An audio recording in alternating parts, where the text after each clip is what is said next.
Much ado to the tribe. Shalom to the tribe. Yeah. Pow out to the tribe. Man, I hope everybody's charged up. I hope you charged up, family. Yes. It feels good to, be amongst the tribe again and come and build with y'all one more time. Much ado, fam. Yeah.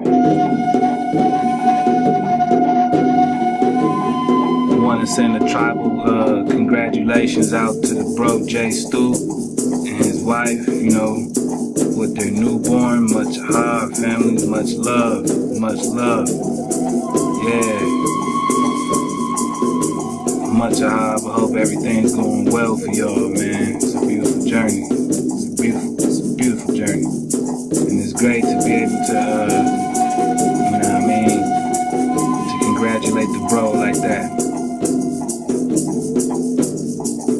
I hope everybody else is doing well too, all across the plain. Much ado, shalom to all my ox and the katis.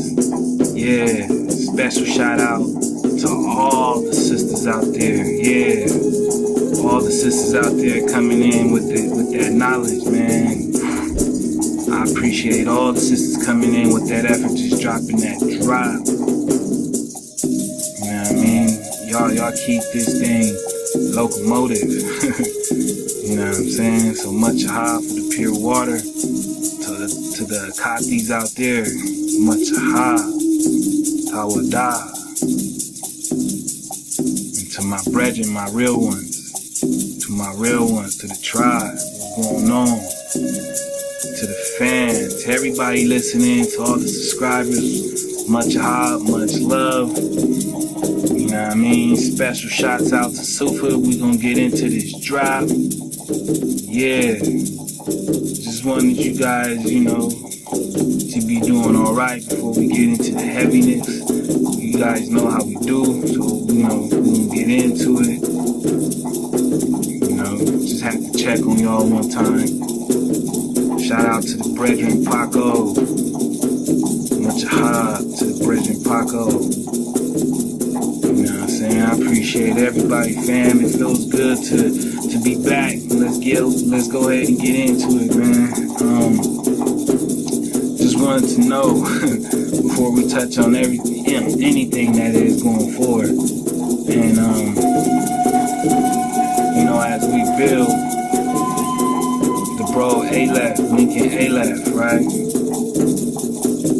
He got this interesting, question and link at the same time, and I want to go ahead and ask you guys, right? Since the bro just hit us with an amazing piece.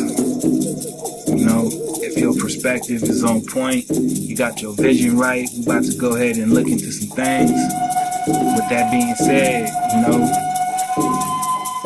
I wanted to know if you guys, are aware of what a monster is, the definition of a monster, right? And just exactly what it means. We're checking out the Law Dictionary from the Black Law Dictionary, from the Legal Dictionary 2nd edition, alright? And we're gonna go ahead and check out this definition of a monster. Alright, much ado to the tribe. Top of dog, all praises to our creator, our framer and shaper, Hawa. And yeah, fam, let's go ahead and dig. Let's go.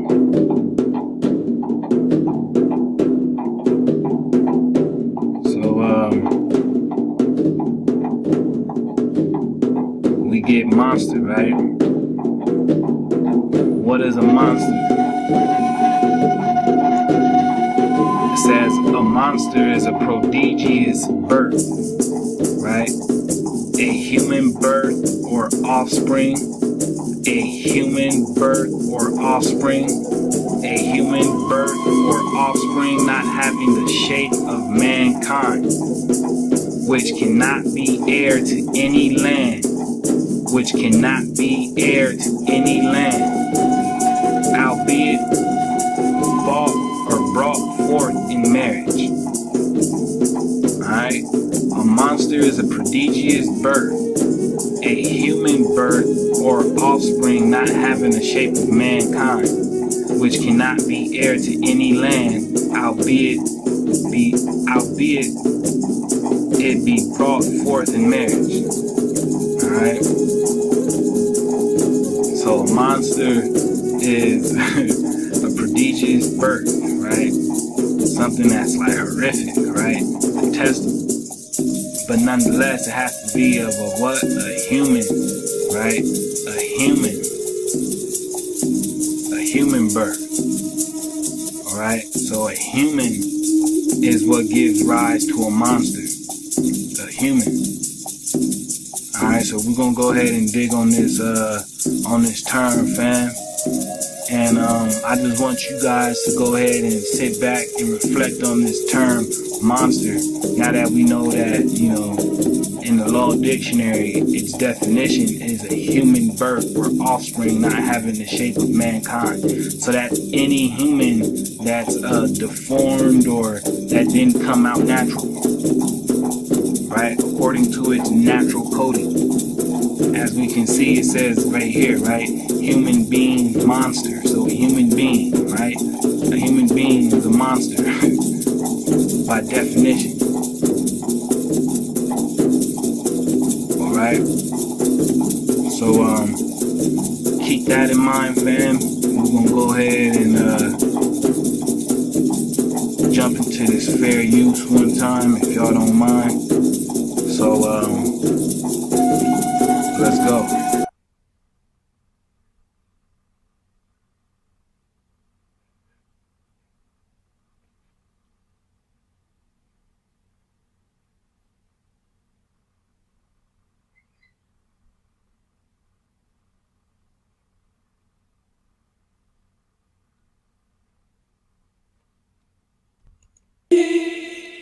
I am flesh, bones, I am skin, soul, I am human, nothing more than human. I am sweat, flaws, I am veins, scars.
Alright, so we just saw that little presentation, right?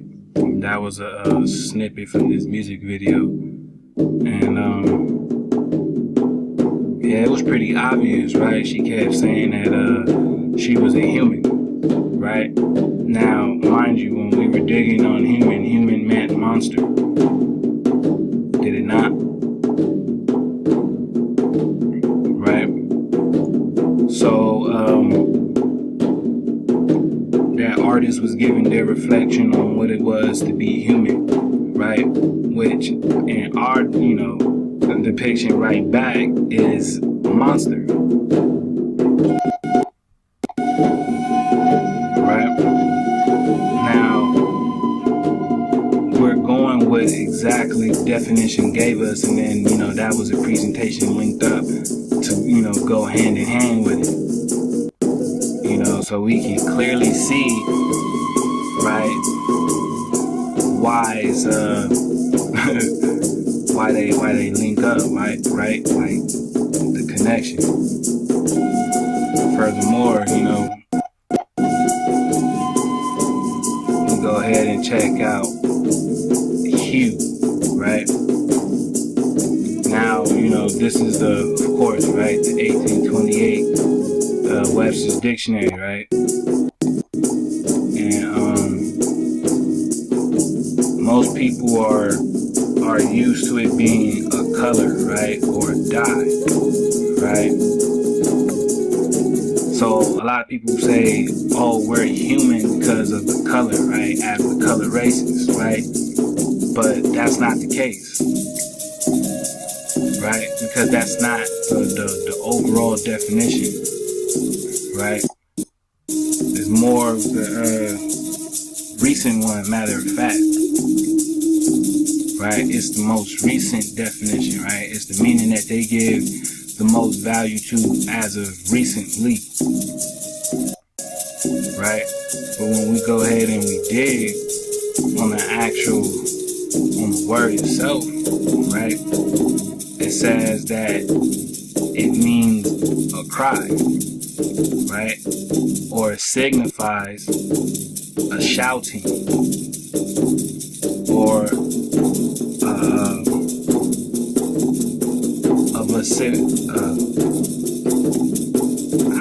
vociferation, right? So it means a vociferation, or a shout, or a cry, right? It says in law, a hue and a cry is the pursuit of a felon or an offender with loud outcries or a clamor to give an alarm. Alright, so a hue was when they would go around and alarm everybody, right? That's what this is saying, right? They would go around and alarm everybody of a potential threat, and this alarm or this cry was called a hue, as we see, right? Hue. It was a shouting, it was a cry, a vociferation. Alright, so let's dig on that.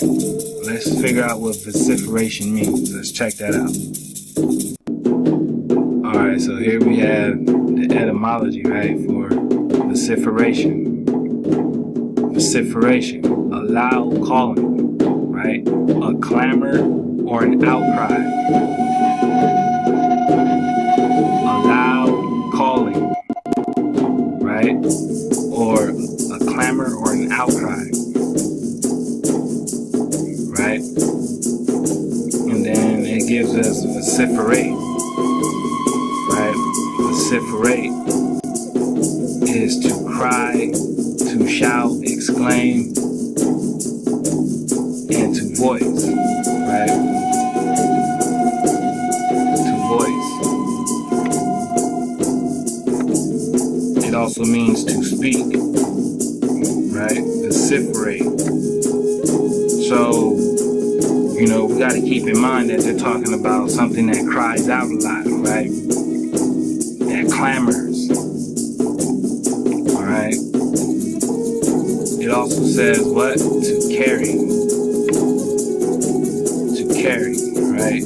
To bear children. To bear children.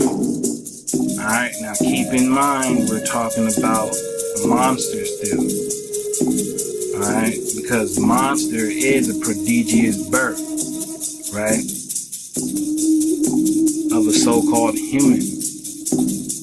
So we're looking at vociferate and vociferation, and it's telling us that it means to cry, Alright, it's telling us that it means to cry. So we're going to go ahead and dig on the etymology of cry. Alright, so let's check that out. Alright, so here we have the etymology of cry. Now I'm pretty sure we're used to the common meaning, right? Which is what can be to beg, right? Or implore. You know how people normally cry when they beg, right? They're normally, like, especially children, right? They tend to cry when they beg, right? Or as we see right here, to wail or shriek, right? To wail. That's when you're like, letting them tears fall, right? You just letting it squeal, right? You whining like a baby, right? So we're used to that term, right? For crying, which would be, actually interesting to note, because if you pay attention to these words in so-called English, right, they'll always have another word for its original meaning, and then this word is just a cover-up because it has an older meaning that, they want to misdirect you away from. Alright, so we're used to crying in a term of wailing, right? Dropping tears and such. What I want to focus on is, the cry, right here, right? It says that to weep, right? Now, weeping is the normal expression, right? Especially dealing with pain or grief. It's the Romance and Slavic version. However, use words for this whole ultimate meaning is beat the breast. To cry is to beat the breast, right? Your chest. To beat or to pound your chest, right? To hit your chest. To cry aloud, right? To beat and clap the hands, right? Beat and clap the hands, to laminate, right? We know what this is, right? If you read the Bible, right? What is the Bible always telling you? When they laminate, right? When they have pity. Alright?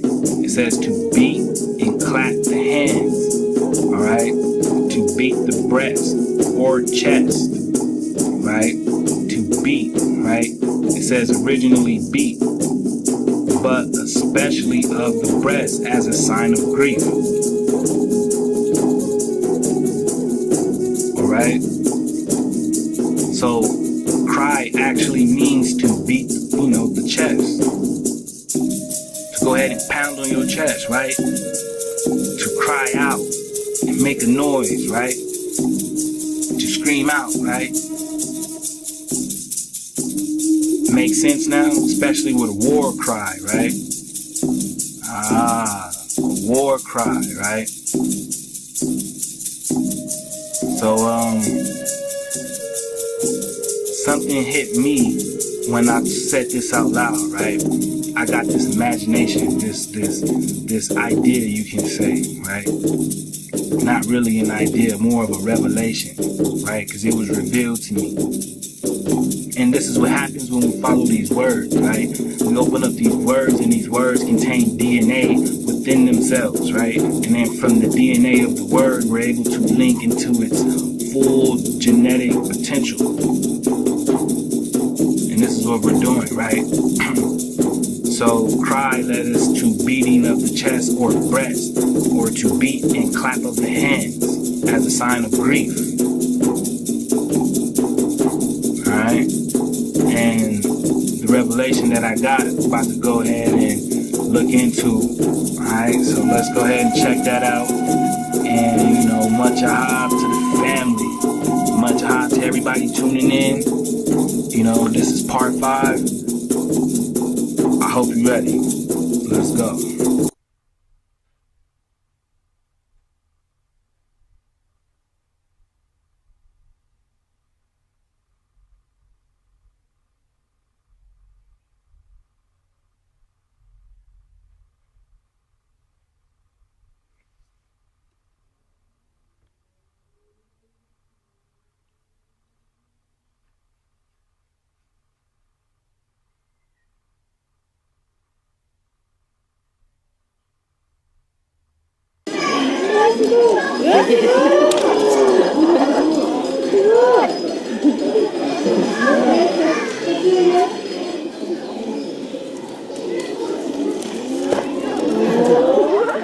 あれ楽しいの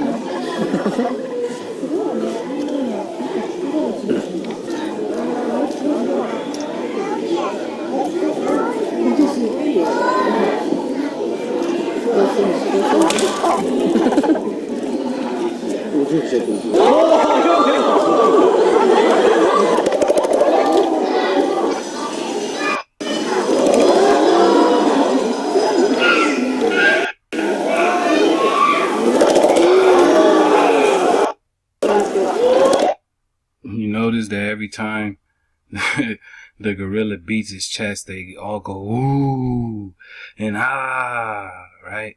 As if they understand what the shit is saying, right? Maybe it's just me, I don't know, but they seem to really be into it.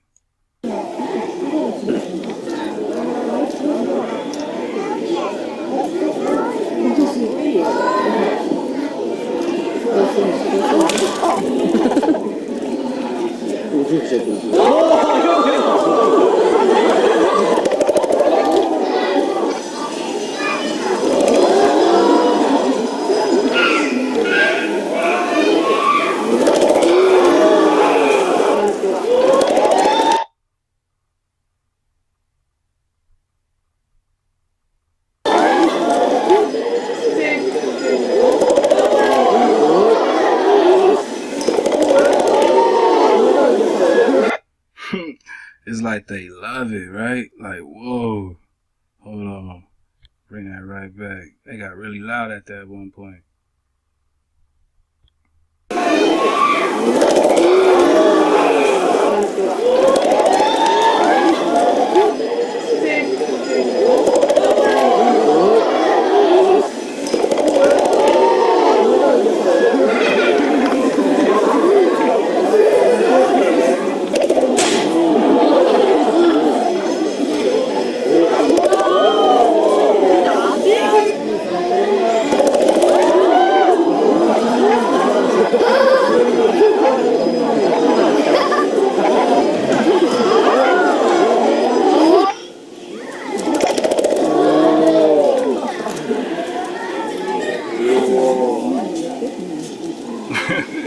Did you see the way he ran?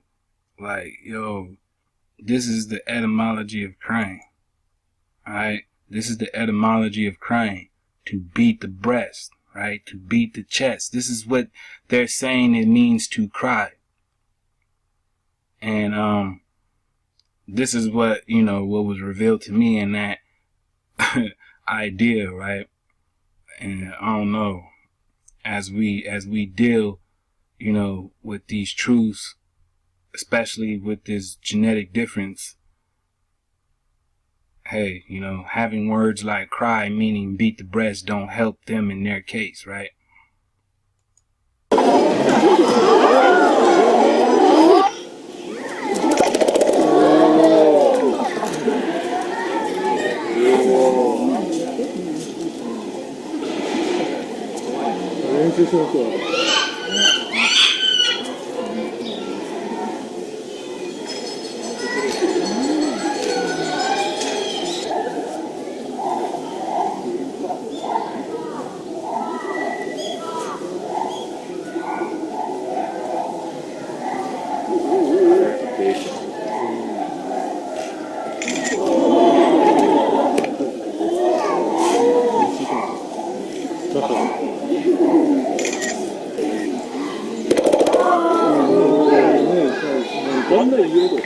They're so intrigued. Listen to them. They're so intrigued.あ、すごい、なったね。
cry, which meant what? To beat, especially of the breasts, right? To beat, clap the hands, right? To beat the breasts or the chest. That's what cry meant, right? Or it does mean still. Alright, and we're dealing with cry because we're dealing with what? Vociferate, right? Vociferation. Vociferation is what hue means, right? Hue. Hue and cry, right? A vociferation. So we're talking about the man that beats and pounds his chest, right? Because we're talking about what? Human. Right? And a human being is the monster. And the last time I checked, that is the natural person, right? The natural people, right? You are not the monster. As the autochthon, right? You're not the monster. Right? As the children of the Most High, in the image, right? Of the Creator, you are not the monster, right? So this human being tends to be of a prodigious birth, right? Or a monster, right? Has a tendency to cry out or beat the breast, right? Or beat the breast, and we saw what does that, right? We checked it out, right? So moving along, right? We're gonna go ahead and continue, right? Shout out to the fan, right? Super. When I'm telling y'all, the sisters of the tribe is putting in work. They putting in work. You know what I mean? So, you know, much appreciation, Tawadah, Hua, for allowing us to build. And, you know, I appreciate this, fam. We're gonna go ahead and get into it. We're gonna go ahead and read, you know, a good chapter of this book, you know, she was able to pick up on. I haven't been able to come across any PDF versions of it or any other version of that matter. So we're going to take what we got in this excerpt of chapter 2 from the Lost Book of King Og. I want to pronounce it Og. It could be Og, but I'm going to go with Og. You know, I got my reasons and we're going to go ahead and get into it. But, yeah, I want to make sure, you know, we focus on this and, you know, see what we come up with. So, you know, once again, much shahab to the fam, Sufa. Alright. She pitching in on this drop. And, we're going to start right here at 1. Alright. Or hold on. My fault. Right here at this one. Alright, so this is the Lost Book of King Og, right? Or King Og. Chapter 2, The Moon Child. Alright. So, we're gonna start at verse 1 right here. And, it says, oh, you know what? Hold on, family. Hold on just a sec. Alright, fam. So, we're gonna go ahead and pick back up. Now, before I start getting into it, I just want to make known that, this right here is gonna, you know, kind of flip your perspective a bit. Alright? And, I'm pretty sure everybody's familiar with the tribe. You shouldn't be new to new perspectives, right? Much ahab. So, yeah, we're going to go ahead and we're going to continue to dig into it. Just want you guys to know that, you know, from a different perspective, you know, well, we'll just see. I'll just let you guys see. So, this is chapter 2 from the Lost Book of King Og, right? Or King Og. Chapter 2, The Moon Child. Alright? And it starts off in verse 1. It is through gnashing teeth that I give you full vent of my bitterness. My soul is downcast and disturbed. My history has become a fire corrupting my whole life unto the extinction of the Rephaim. I tell this terrible history to Anak, the keeper of the bodies before Baal. It is for its transcription,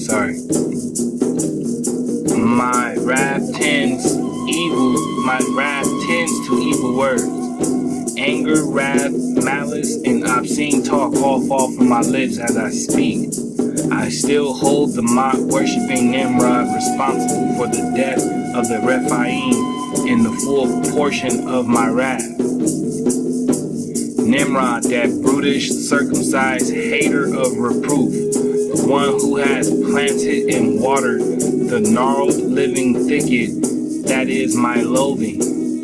I tell no lie, I love not my brother whom I have seen, yet love all of the earth whom I have not seen. Although Nimrod, my brother, no longer walks the land, my blackened wrath still grows for him in the darkness. The tale of Nimrod in his quest to carve the members of the men in his army and the rest of the land forevermore with circumcision, does it not follow these very words transcribed by Anak? So, what we just read so far, it seems that, this Og or Og, right, has a huge issue with Nimrod. And, I don't know what he means by brother. I don't know if this is a literal brother or, if he just means as a brethren, as a conglomerate or a congregation of some sort. I don't know. But it seems that, he has a huge issue with this Nimrod, right? And as he's going to, let us know, it seems that Nimrod has a partaking in a circumcision, right? And it seems that Nimrod made the members of his army, the men in his army, become circumcised. Alright? So, if you knew this about Nimrod, if you didn't, we're going to go ahead and get into it. This is the last book of King Og, right? The lost book of King Og, right? It says, the tale of Nimrod and his circumcision, verse 7. In the time before the unspoken mistake when Og's land heralded Nimrod's accomplishments, Nimrod was called the Great Hunter. He was called the Great Hunter and a killer of large giants and things.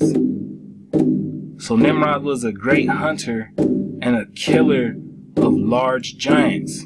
When on the battlefield, Nimrod did sustain a loin injury when he engaged the one-eyed Nephilim named Arg in warfare. That very same one-eyed Arg who fought alongside Og in 100,000 giant war, when Nimrod had wounded Arg in the neck with the driver and chaser, Arg's unconscious body fell to the ground with his outstretched hand still grasping his sword. The sword blade hit the ground and then sliced upward at Nimrod's loins, cutting open his foreskin. The skin of Nimrod's wounded member hung as a testimony to them all. He then escaped the battlefield.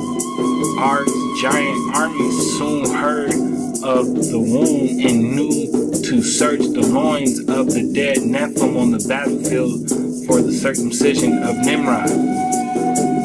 Alright, so they're trying to say that circumcision happened to Nimrod by way of accident. Alright, that a sword, of an unconscious giant that Nimrod had damaged by piercing him through the neck, it seems, that sword of that giant cut him open, right? And they're saying through this testimony of Og, right, that's how Nimrod became circumcised. Alright, now I had no no clue about circumcision and Nimrod, right? I didn't know them two did any of the sort, alright? And so, it's just interesting, right, to see this. And it's saying that basically his foreskin was cut due to the blade slicing him. Alright, so this was an act of battle. It wasn't something that happened on purpose. Alright, so we're gonna continue on in verse 11. It says, Nimrod knew his vulnerability. He then returned to his army and went to his tent. He took the flint of a mountaintop and finished his own circumcision and bound his loins in a sackcloth. Nimrod then had the braids of his head shorn. He shaved his beard and his eyebrows and anointed his head with oil. His cup was then filled with wine. He reclined and considered. After a short spell, he arose and sacrificed many and beseeched Mot for a delay in battle. Nimrod then took the flint and circumcised 1,000 Nephilim of his army. Those that refused were cut down by axe, chaser, and driver, and their Nephilim bodies were tied to trees for the beast, as tradition states. Mot caused a bowel sickness to afflict Arg's army. Nimrod's army rested and healed for 5 days while Arg's army recovered. Alright. And we're going to continue. It says, Nimrod said, with the flint of the mountaintop, heaps upon heaps, I have circumcised 1,000 men, and is not the valley where Nimrod circumcised the Nephilim still called the valley of the foreskins to this day. On the 6th day, Nimrod and his army then went to war with no lower garments or loin coverings. The armies of Arg did not know which Nephilim was Nimrod in battle. One-eyed Arg's army gazed upon the compromised members of Nimrod's army and were befuddled and dumbfounded by them. Nimrod's giants then attacked with clubs, drivers and chasers, fists, boulders, and trees, and slew them all, but one-eyed Arg and his bodyguards, who escaped to the forests and mountains. Alright, so I mean, the details is a bit iffy, but still nonetheless, right? They're still highlighting the introduction of the circumcision according to this battle, between these giants, right? Nimrod had a set of giants, and Og or Arg in this particular situation had his set of giants, right? And they fought amongst each other. We're gonna continue on verse 18. It says, when Nimrod became ruler of his portion of the great land, he then demanded circumcision throughout all of his Nephilim kingdom. I, Og, circumcised no males in my land. The Rephaim kept their members intact. After Nimrod's mandated circumcision, the 7-year famine began, for Baal of the earth was displeased. The famine from Baal of the earth and consumed the land. The very earth itself was dry and stiff with wounds at this time. Then came prophecy from the Nephilim and Rephaim, priests of Baal in both lands. The false prophecy led to the unspoken mistake and to our extinction. I have hated everything Nimrod has loved, as I have hated his circumcised Nephilim kingdom. If I hated my circumcised brother giant and became a murderer of circumcised giants because of my hatred, so be it. I have a place in the afterlife. Baal and Mot have considered my oaths between them and seen to it. Baal of the earth has damned Nimrod's name to eternally mean, feeble-minded, and simple. Nimrod's name shall be associated with the mad desire to maim genitals forever. Alright, so it seems like, you know, this Og and Baal, right, or Baal, went ahead and put a hijack on the meaning of Nimrod's name. Alright, that's what it seems like that's what's going on, right? He said that Nimrod's name is forever changed. The meaning of it is forever changed, right? It said, for Nimrod grew like a young plant, like a root out of dry ground. He had form and majesty that we should all look at him, and beauty that we should desire him. He was championed by many. Still I despise and reject him. He became a giant of sorrows, acquainted with grief. So that's crazy, right? Because, you know, it's grief, right? And what was the right? We were dealing with the cry. All right. So let's continue. It says, he was despised and we esteemed him not. Circumcised Nimrod, the celebrated forefather of the tower of the smaller cells. It is the feeble-bellied, half-membered Nimrod who killed us all. It says, my hatred for Nimrod has become greater than any love I have known. I, Og, have exceedingly and cruelly hated Nimrod. I, Og, have since eradicated him from existence. I have since gathered and eaten all of Nimrod's food stores, and I have eaten many of his smaller cells. Ball of the earth, empowered I, Og, to rid the land of Nimrod. All of the earth despised the circumcision, and to whom did the powerful arm of Ball of the earth reveal itself to I, Og. It says,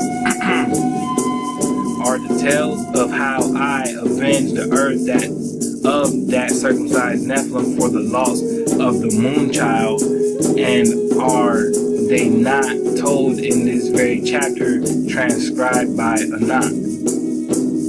So,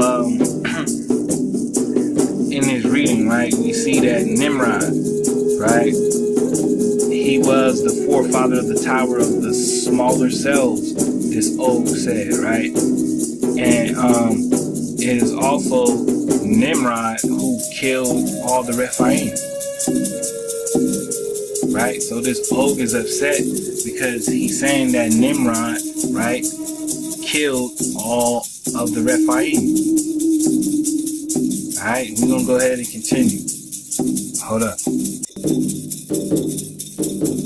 Okay, so it says Og tells brief history. Alright. It says Lesta, queen of the Rephaim, and I, Og, were bred from the spoils of a Rephaim procreation harvest. Whoa. Right, let's bring that back. It says, Lesta, queen of the Rephaim, and I, Og, were bred from the spoils of a Rephaim procreation harvest. Alright. It says, born of worship to Ball of the earth, born in the temple and reared in the high places. I, Og, trained in both the priesthood of Baal and with the chaser and driver war arts. Lesta became a sorceress before Ball of the earth and a transcriber of words. Others born in the temple and trained in the high places at that time were Sihon Og, my brother, Oya, Hahea, Mayway or Mawe, Miri or Myra, and Lathat the possess, and Girion the heavy. Alright? I mean, this right here is kind of crazy, right? Right? And these were his brethren, right? We're going to continue. It says, before the 100,000 giant war, before the confused circumcision, and before the unspoken mistake, there was a time of lush success. The ball of the earth caused the waters to flow, and for crops to flourish in all of the great land at that time. The great land lived. The colors, sounds, and connections of being in the land were bright and different. The feed animals were sleek. The herds of lizard, elephant, and rhinoceros prospered. Wine flowed. Fruits, nuts, and honey were plentiful. Peace ruled all lands. There were no smaller cells in that time. That was the season of ball of the earth multiplied the nation of the Rephaim. This was during the foreign war of Nimrod and Tarshan, the giant's army. Tarshan, the giant, who later fought on Og's behalf in the 100,000 giant war. Alright, we're going to continue with the birth of Ogyas. Alright, it says, in our 300th year, the panic of childbirth seized my wife, Lesta, after she had became heavy with offspring. She then bore me Ogyas, the inheritor, after travailing through great pain and labor. The birthing crippled Lesta after she was bedridden for 10 years. Afterwards, she was bedridden for 10 years. So she giving birth to their child, it crippled her. And then, she was stuck after that, right? It says, I took to connecting with my offspring Ogyas. His breath became my breath. He became a good prince in the eyes of the kingdom and all who surrounded him. I taught him the ways of the ball of the earth, the managing of my kingdoms, and ways of the giant lizards, the ways of the elephants, the ways of the elephants and rhinoceros, and the ways of the floating wild beasts. I then taught Ogyas the ways of connection. Through battle and through acquaintance he was connected, from ball of the moon, sun, ground, or earth, and the host of the skies, to the animals, creepy things, and floating wild beasts. Ogyas was connected. With favor, I favored him, and with love, I loved him. I entered covenant with Ogyas because I loved him as my own soul. I then gave the skin of Leviathan that I had worn for warmth. I then gave him hammered armor. I trained him with the driver and chaser. Ogyas, the son of Og, proved himself in war before Baal and the Rephaim because of Ogyas' strong ways of connection. The Gumtiqua soon chose him. Ogyas then became the herdsman of beast and lizard between the groves of sycamore figs. When the 100,000 giant war began, Ogyas, the inheritor, was but 75 years old. I, Og, taught Ogyas well. He was a leader over many excuse me, fam. He was a leader over many powerful giants of war, those with the floating beasts, drivers and chasers, and more. Is not the tale of the 100,000 giant war as told to Enoch, the keeper of the bodies, not transcribed in his very book?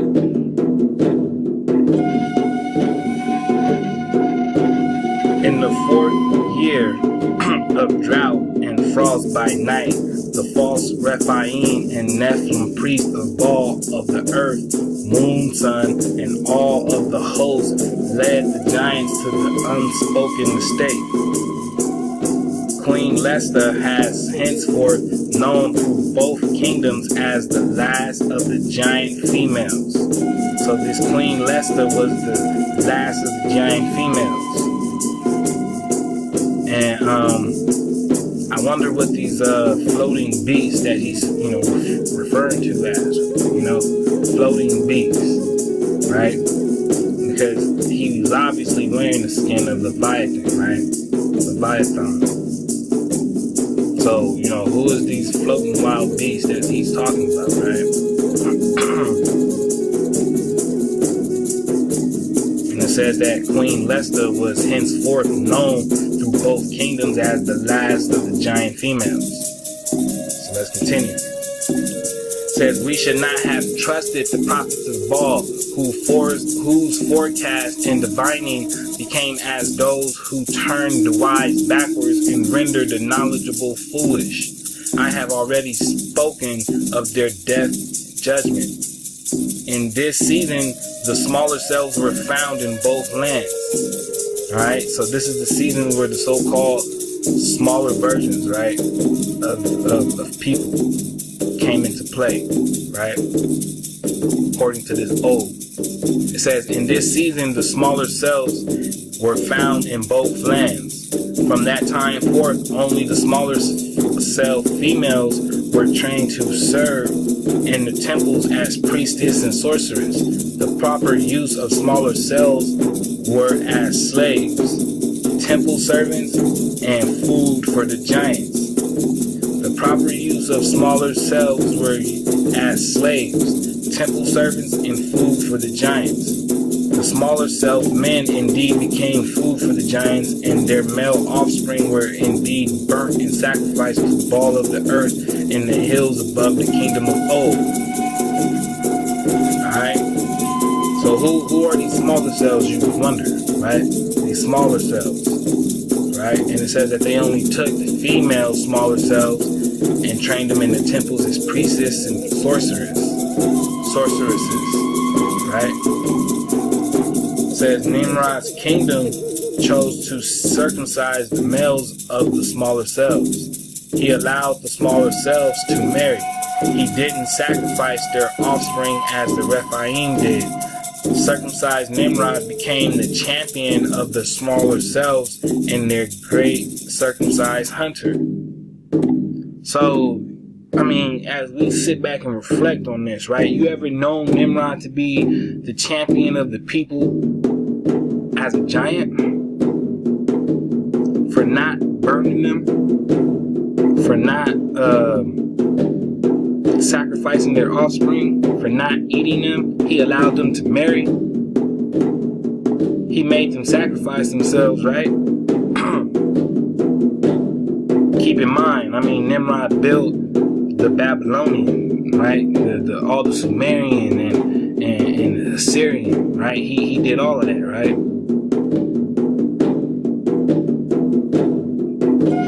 I don't know. Don't they, tend to say that it's these Assyrians, right? It's this land of Ur, right? Who were the ancestors of the Hebrews, right? It says that Nimrod chose to circumcise the males of the smaller cells. He allowed the smaller cells to marry. He didn't sacrifice their offspring as the Rephaim did. Right? Nimrod became the champion of the smaller cells and their great circumcised hunter. Alright? Says the moon child. Says, my teeth grind and my throat grumbles as I tell Anak, the root of my hatred, with hope that the fruit will bear upward. And Queen Lesta's 375th year, 50 years after the unspoken mistake, Ball of the moon sorceresses prophesied that she would be with a Rephaim moon child. Lesta was past the years of childbearing and still afflicted with wounds of Ogyas from the inheritor's birth, or afflicted by the wounds of Ogyas, the inheritor's birth. Lesta mocked and ridiculed the sorceress, and it says Lesta mocked and ridiculed the sorceress to scorn for the prophecy. She laughed and told them she was past her time of childbearing. The priestesses warned Lester not to mock ball of the moon. After I am worn and waxed old, and my old is old too, will we have the light? She yelled. How am I the last of the Rephaim females bearing to have a child of the moon? She mocked. In Lester's anger, she removed herself from the place of worship to her forest and resided there until the end of her days. The sacrifices continued. The sorceress then prophesied, saying, Baal will bring Og's history forth. The moon child of Og will be Baal's legacy, and the unspoken mistake has killed its thousands, and the moon child will restore tens of thousands. The moon child was Baal of the moon's most fertile gift to prolong the Rephaim and Nephilim species. The most fertile gift required heavy sacrifice. For 7 months under the moon, the drums were beating, which shook the firmament of the land. We slaughtered and sacrificed innumerable smaller selves, infants, and males in the high places. The undrunk blood rolled through the blockstone channels to the lower earth. The burnt offerings of the smaller cell, infants, and males smoldered in darkened the skies. For 7 months, we seared the flesh of the smaller cells for the moon child. We ate the flesh and drank the blood in the sight of ball of the moon. We never doubted. When the 7th month had passed, Lester had grown heavy with Moonchild. She then went into labor, toiling with the Moonchild for many days. The sorceresses flayed themselves mightily before Baal of the moon. Many died. On the 7th day, the Moonchild, the last female Rephaim, was born. Man, this shit sounds like some Game of Thrones, right? With this flame stuff, right? Like people getting set on fire, right? All into this ritual practice of worship to Baal or Baal, right? It says Lester did not heal and soon turned stiff. I, laid myself out before Baal of the moon's altar for 2 days. On the 3rd, Lester died. With Queen Lester's death, Baal of the moon's promise had both depleted and blessed the Rephaim. In mourning Lester, I celebrated the Moonchild. At this time, Mot spoke through Nimrod's sorceress, telling them that the suitor of the Moonchild was in Nimrod's kingdom. This was another false prophecy that ended the species of giants. As I, mourned the loss of Lester, Nimrod and his military leaders traveled and visited the kingdom of Og to view the Moonchild. Nimrod the circumcised then spoke to the giants of Og's kingdom and spoke of the prophecy of Mot. Nimrod requested that the Moonchild be raised in Mot's temple in his Nephilim kingdom. When Nimrod spoke, the darkness of Baal's spirit and truth was in the air.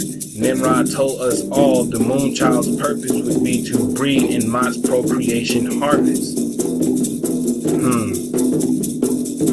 The Moonchild, right?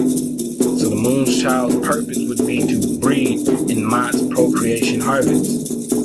We gotta dig on this procreation harvest, right? We gotta figure out what's going on in this procreation harvest, because this starting to sound like the genetic splicing, especially since we're talking about sacrifices to Baal and his Moonchild being born through the seed of the giant. It says, I disagree, and my military removed Nimrod and his circumcised military leaders from Og's kingdom. Right? It says, early in the Moonchild's life, At a time of celebration and feasting, spies made their way to the moon child's chambers to steal her away for the purpose of Nimrod. When I, Og, found the spies, I attacked with great violence and destructive rage. I did not know that the moon child was among them while I was in combat. The moon child was wounded almost unto death. In the center hall, the remaining spies stood, and the army of Og stood aside, as I, Og, attacked with tooth and nail, bare hands and teeth, killing them all with no weapons. In my anger, I slew 30 giants with my fist. As I tore and ripped open into the giants, I learned of their circumcision. I learned from their bloody corpses, that they were from the circumcised kingdom of Nimrod. The false prophecy of Mot and the treachery of Nimrod begat the seeds that soon grew to become the 100,000 giant war. For this and more, I hate Nimrod with all of my hatred I have in my intact loins. His circumcised offenses against the moon child and the kingdom of Og demanded a whole-membered response. The tales of how I, Og, got my terrible hands upon Nimrod the circumcised, how I broke him into glistening wet entrails and pieces, how I, Og, allowed my son Ogias to participate in the killing of Nimrod the circumcised. Has that tale not been told to Enoch, the keeper of the bodies?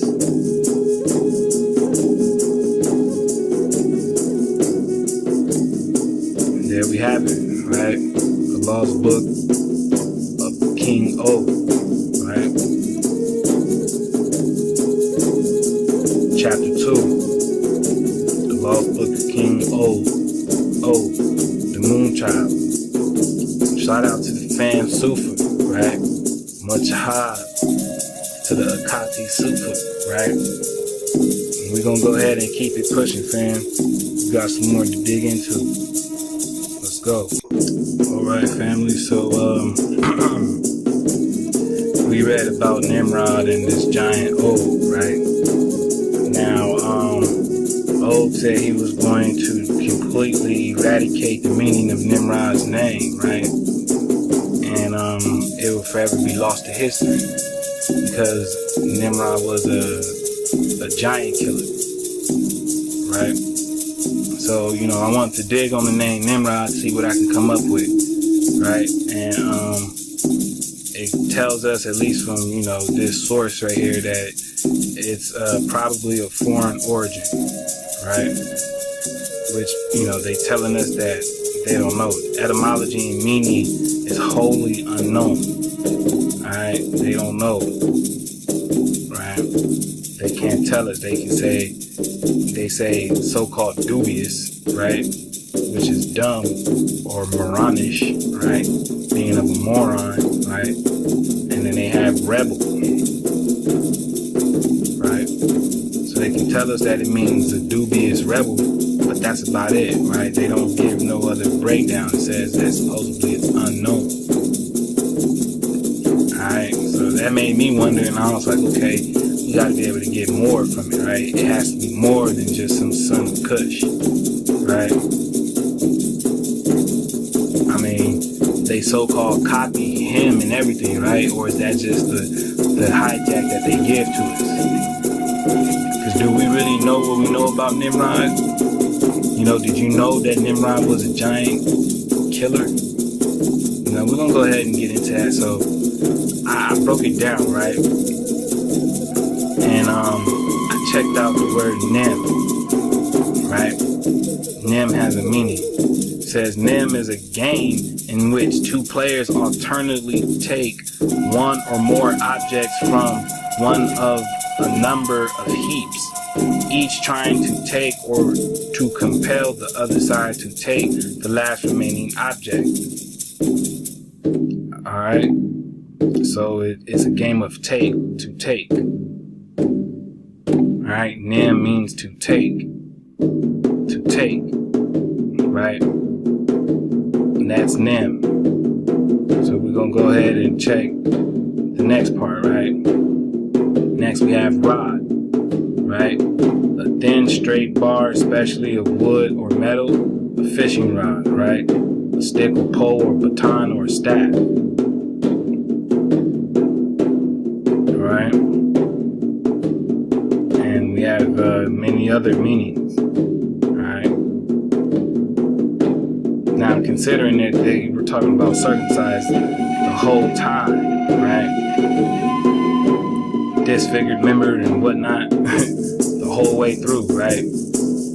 And how he was more focused on, you know, the circumcision aspect of them being giants, right? And his whole thing was to take away everything Nimrod had, right? So in his name, it's telling you a little story about how they tried to take away the stick, the scepter, the staff, whatever you want to say, you know, however you want to put it, right? But they want to switch your sticks, right? That's what's going on, right? So they want to switch the sticks around. And we were just reading, you know, that Nimrod introduced the circumcision onto the giants and onto the so-called average people of average height, right? So this is Nimrod broken down separately as a compound word, right? And then, you know, we go ahead into the etymology, and it just tells us great hunter, right? A reference of the biblical son of Cush, right? A mighty hunter before the Lord, right? A Baal, right? Baal, right? So he was a mighty hunter before Baal, right? And then they say it came to mean a geek or glutz, right? So this is the dubious part, right? And like Ove said, he said that this would be the fecal mind, right? He said the fecal minded, right? Well, we're not going to go look for it, but that's what he said, right? The fecal minded. So you see the reference that they're making onto Nimrod's name. Now, why would they want to do this to Nimrod's name if Nimrod was like them, right? So, you know, we continue to keep going, and here we get rebellion or valiant, right? Valiant, right? And in this one, it told us, you know, foreign origin, told us it was wholly unknown, right? I'm not saying this one's any better, obviously, because Rebel's there, but at least it gave us Valiant, right? Valiant. So we're gonna go ahead and check on Valiant, right? And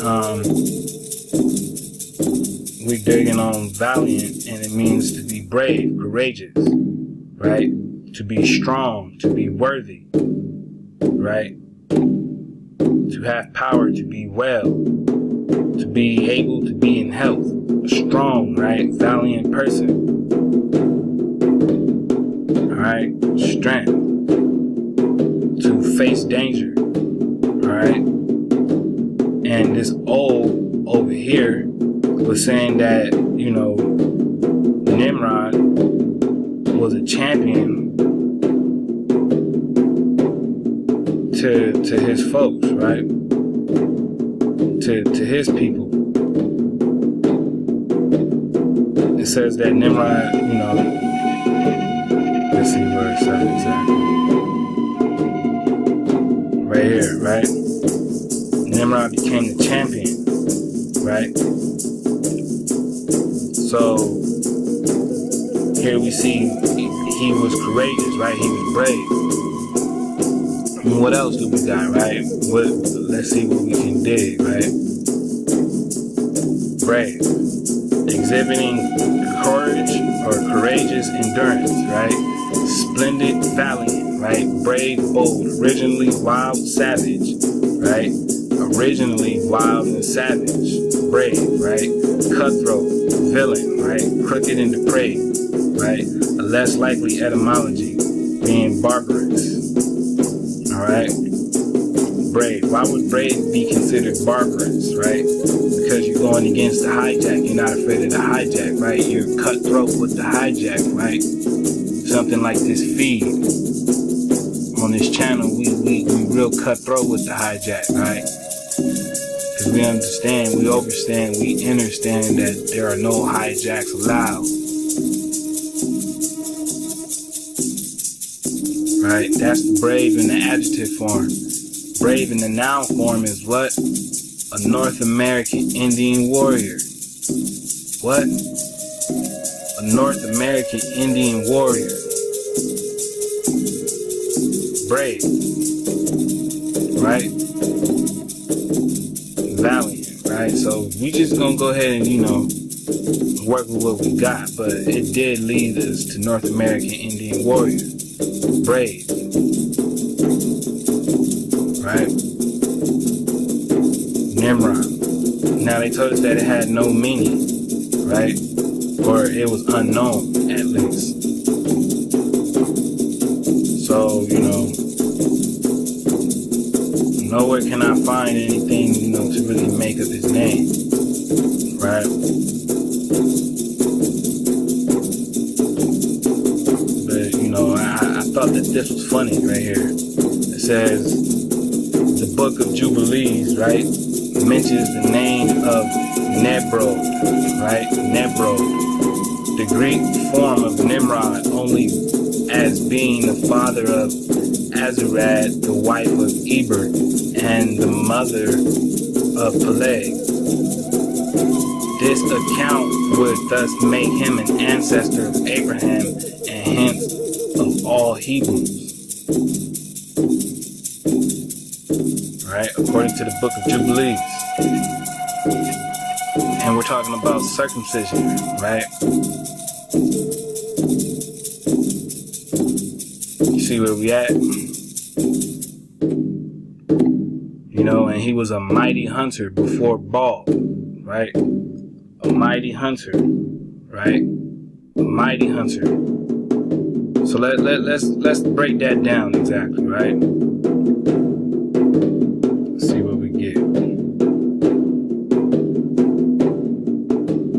Now, he kept pertaining to himself as the Raphaim, right? The Raphaim, old race of giants, right? Old race of giants, right? Giant. So Rapha literally means giant, straight up, right? In the sense of invigorating a giant, Raphaim means giant. Rapha means giant, right? Or Raphaim, right? It means giant. So this old kept saying that he was a giant, right? He was of the Raphaim tribe, right? Of giants. We're gonna go ahead and keep it going, alright? Hold up. Alright, here we have the word Gabor, right? Gabor means what? Straight out the gate. It means strong and it means mighty, right? Gabor, or it means men, right? Gabor. It means champion, it means strong and mighty, right? It means champion, great, helpers, hero, men of outstanding, mighty men, mighty ones, might, and so on, right? And it says that these men were strong and violent too, right?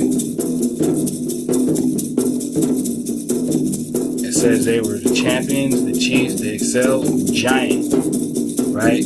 Giant men. So they were giants, right? Gabor is the giant mighty men, right? It means mighty. So in actuality, when we're digging on so-called Nimrod, right? He was a giant hunter, or a hunter of giants. That's what mighty means. Mighty means Gabor. Gabor, right? So now that we see mighty, we know that this means giant, and we're really reading that Nimrod is the hunter of giants. Right? So he hunted down the giants in the presence of Baal. Right? Remember what the bro dropped on us, what the bro getting to the root of it all dropped on us, right? And he was telling us about the so-called Lord, right? The flip. Right? And here we're digging on it, right? Nimrod was actually the killer of giants. He was a mighty hunter, a hunter of giants. See? Mighty. Right? Gabor, mighty. He was a mighty hunter. So he was a hunter of giants, a giant hunter. He killed giants.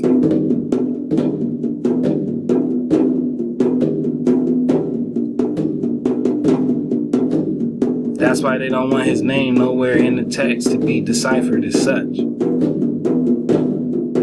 Because if he's the so-called ancestor to all Hebrews,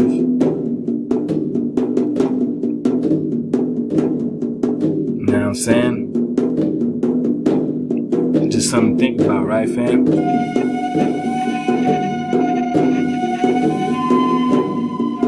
So we're gonna keep this going. I got something else I want to show you guys.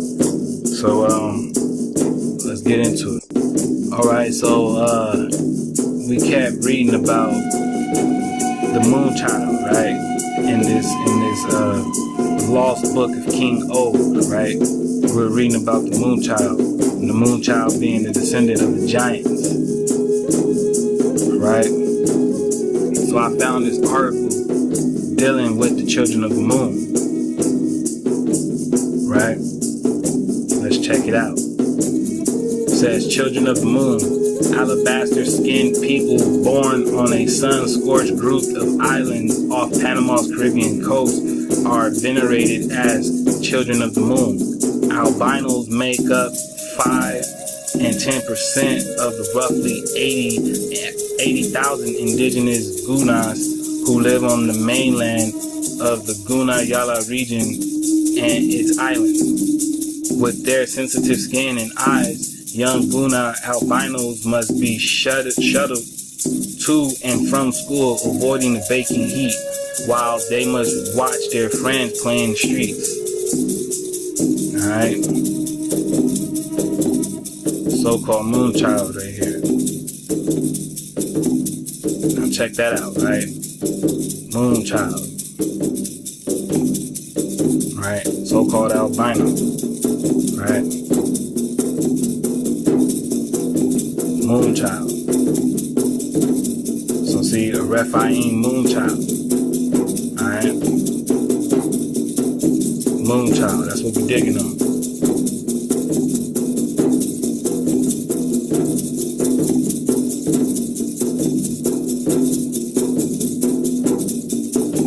They call it a skin cancer, right?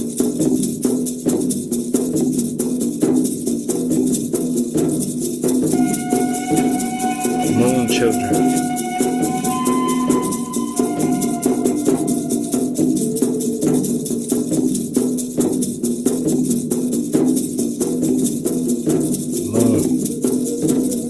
Right?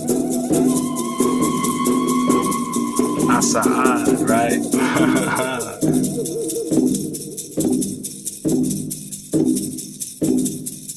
Alright.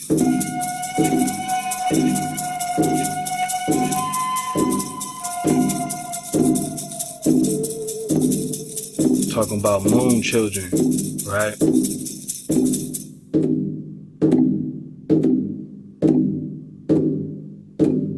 So yeah, fam, you know, are we onto something? Or is this just a figment of imagination? Alright?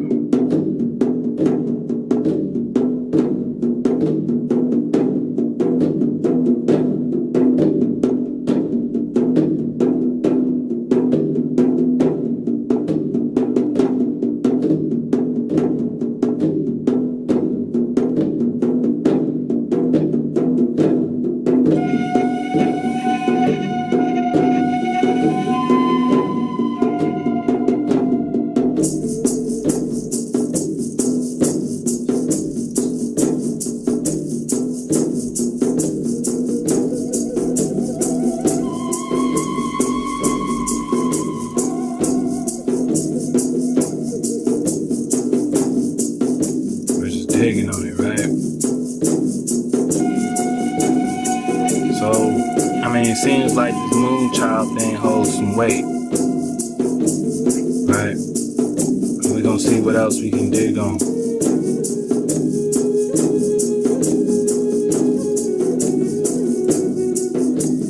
We're gonna see what else we got, right? So let's keep it going. So here we have Mot, right? Mot is what they also kept referring to. Supposedly this Mot was the so-called deity of Nimrod. Now, I just find it, interesting that they also made a distinction between the Nephilim and the Rephaim, right? Being two distinct different tribes. Nimrod was a so-called Nephilim, and this Og or Og character was a Rephaim. This Og believed in the so-called, Baal, Baal, and Nimrod believed in this Mot. Alright, and it says that Mot was a West Semitic god of death, infertility, and drought. Alright, he was one of the sons of the so-called high god El. Alright, and he was chief antagonist of the rain god Baal, whose life-giving waters brought fertility to the land. Alright, so it says that Mot was the lord of the desert, dryness, the underworld, and all that opposed to life. So Baal's supposed to be that gives life, the rain, right? Rain and whatnot, and Mot is the opposite. Alright, and it says that the struggle between Mot and Baal also figures in the biblical story of the prophet Elijah's battle with the prophets of Baal, played out in the context of a period of devastating drought. The Israelites must decide whether they will accept the Canaanite view that only by properly appropriating Baal can they hope for a rain to return, or whether they will follow Elijah's teachings that the Most High of Israel controls both drought and rain alike. Alright, so they seem to, have, an issue over who's who and what they worship, right? But, the tribe knows that the Most High controls all, right? And there's only one, right? Uno. So, with that being said, we're going to go ahead and continue with this presentation, fam. I hope y'all locked in. I hope y'all well. I hope y'all energy is magnetized, because, we on 1,000 right now. So let's keep this floating. And we got another presentation to dig into. So let's hit them with the fair use.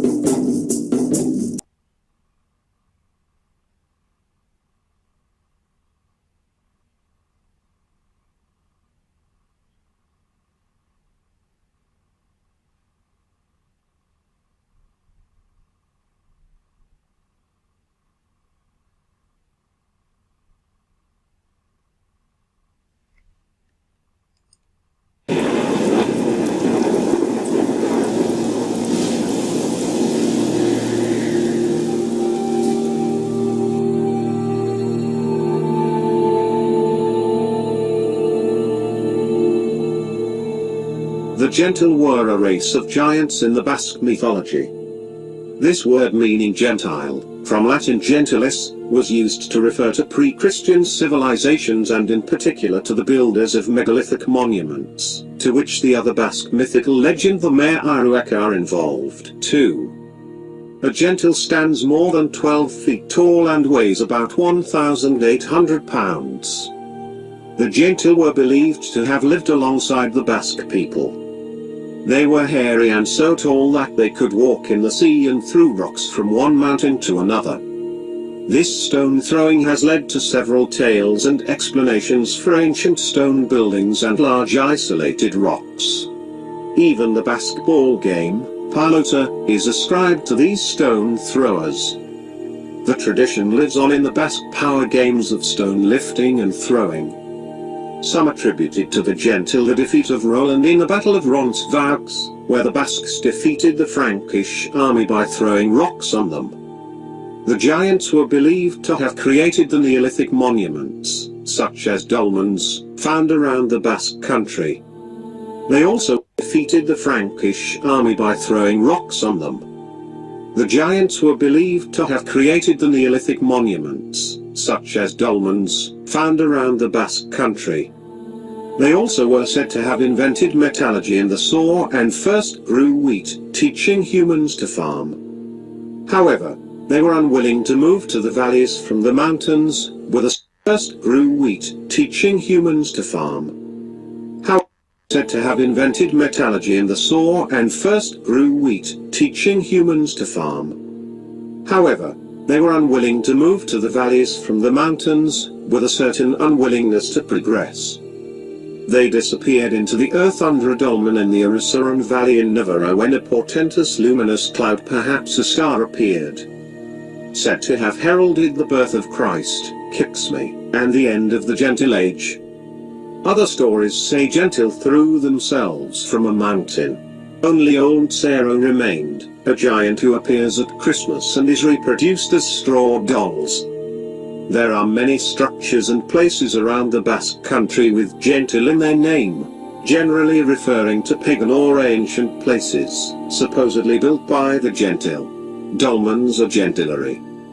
Caves can be Gentils yellow or Gentil Coba. A dolmen is a type of single-chamber megalithic tomb, usually consisting of 2 or more vertical megaliths supporting a large flat horizontal capstone table, although there are also more complex variants, most of which date from the early Neolithic 4000 to 3000 BC, but some are said to go as far back as 25,000 BC. It remains unclear when, why, and by whom the earliest dolmens were made. The oldest known dolmens are in Western Europe, where they were set in place around 7,000 years ago. Archaeologists still do not know who erected these dolmens, which makes it difficult to know why they did it. They are generally all regarded as tombs or burial chambers. Dolmens are known by a variety of names in other languages. The rarer forms Entu and Gandu also appear. In the Basque country, they are attributed to the Gentilic, a race of giants. The etymology of the German and Dutch words for dolmen means giant, all evoke the image of giants building the structures. The largest concentration of dolmens in the world is found on the Korean peninsula. With an estimated 35,000 dolmens, Korea alone accounts for nearly 40% of the world's total. The largest distribution of these is on the west coast area of South Korea. India. In Karnataka, more than 50 dolmens are identified on top of Pandavara Betta, Caucasus Mountains. Over 3,000 dolmens and other structures can be found in the northwestern Caucasus region in Russia, where more and more dolmens are discovered in the mountains each year. These dolmens are related to the Makop culture. This great city of dolmens was built along the shores of the Black Sea from Makop down to Sochi. The inhabitants were metal workers. The dolmen city was pillaged and sacked by Scythian invaders in the early 1st millennium BC. The metal workers were enslaved. Dolmens can be found in Israel, Syria, Iran, and Jordan. Numerous large dolmens are in the Israeli National Park at Gamala, Horn of Africa. In northern Somalia, the town of Orbak Hadal, named in honor of a 13th century scholar and saint, is surrounded by a number of ancient structures. Among these are dolmens, burial mounds, and standing stones. North Africa. In northern Tunisia, Dougal is an important ancient site, which contains a necropolis with dolmens. The settlement also features a sanctuary dedicated to Bulhaman.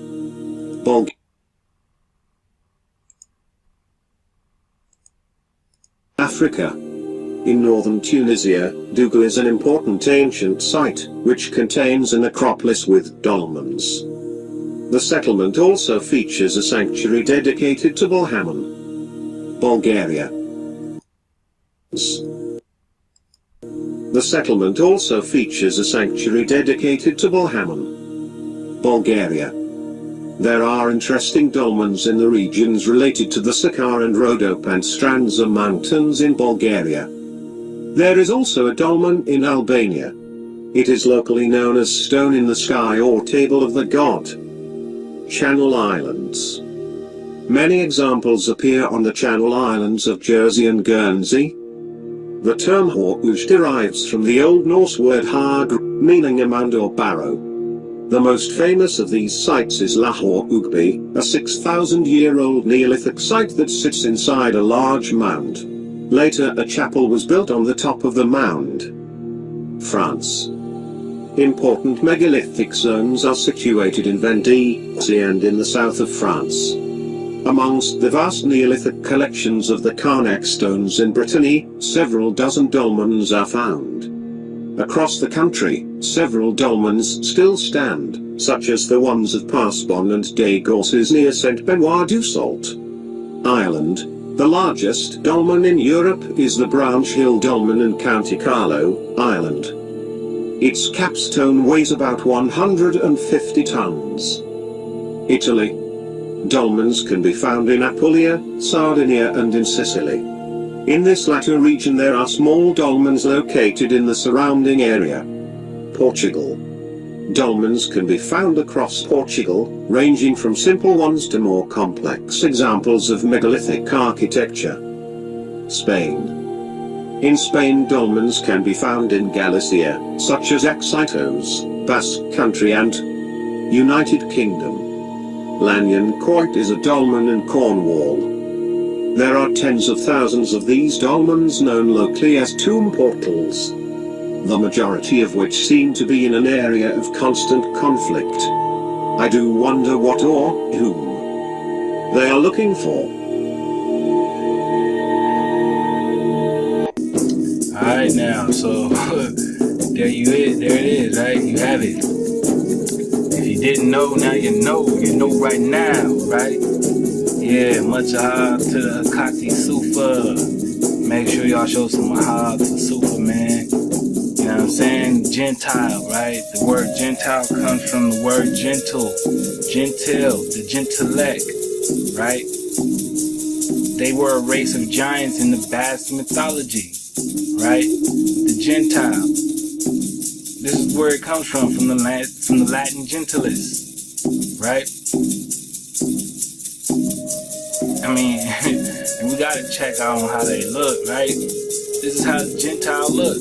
The Gentile. I mean, are we right on track or are we not, tribe? Is this what we've been touching on or is it not, tribe? So if our ancestral scripts, right, is telling us, the text is telling us, right, even through the hijack, that the Gentile is those that are of other nations and that they are strangers or foreigners in our land, is it not so? It says a Gentile stands more than 12 feet tall. Alright? Like the bros say, we cannot make this shit up. And it's, I mean, look at this, fam. It's in your face, right? It's in your face.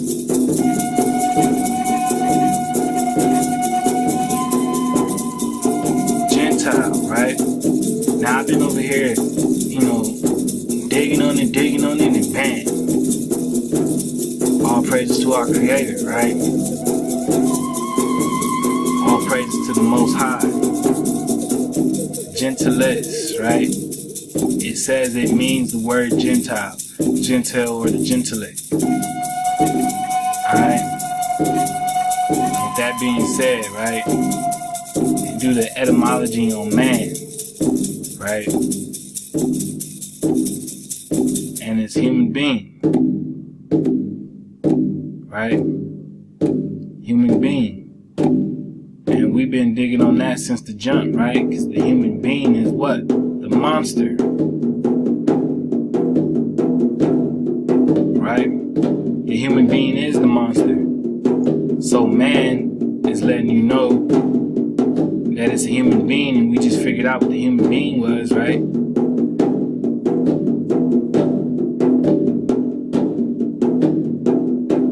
And this is not the same as Adama. Alright? Want to get that, first and foremost. Alright? So when you try to place yourself in the scripture, I'm not trying to say, you're not what you are now. But what we're saying is that the terms of human beings, right, and man that have been incorporated onto us doesn't apply to us. Alright? Man, right? The next one up under it is straw man. Right? Straw man. So we know what this is, right? The imaginary opponent. So when you say you are a man, you're really saying that you're the straw man, right? And what's another one? Foe man, right? The active enemy. See what's going on? Right? Then you have the man eater, right? Man eater, which is the cannibal. Right? Then you have the ape man. Right? The ape man is the hypothetical missing link. I mean, come on. The ape man, right? And we're dealing with the Gentile, the Gentilic. So it's clear to say that the human race is of Gentile origin. They are monsters. Alright? We're going to continue to press the envelope, so let's go. Alright, so here we have primate, right? It says primate is a mammal of the order of primates. Prime, first rank, right? First rank, right? It says with the exception of humans, right, who inhabited every continent, most primates live in tropical or subtropical regions, right, of Africa, Americas, Africa, and Asia. Alright? It's primates. Right? Hominids, right? It's hominids and primates.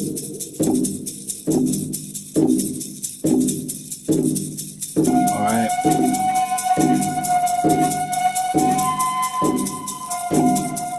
It says humans are the only extant carterines to have spread successfully outside of Africa. Alright? It says simians are divided into two groups, right?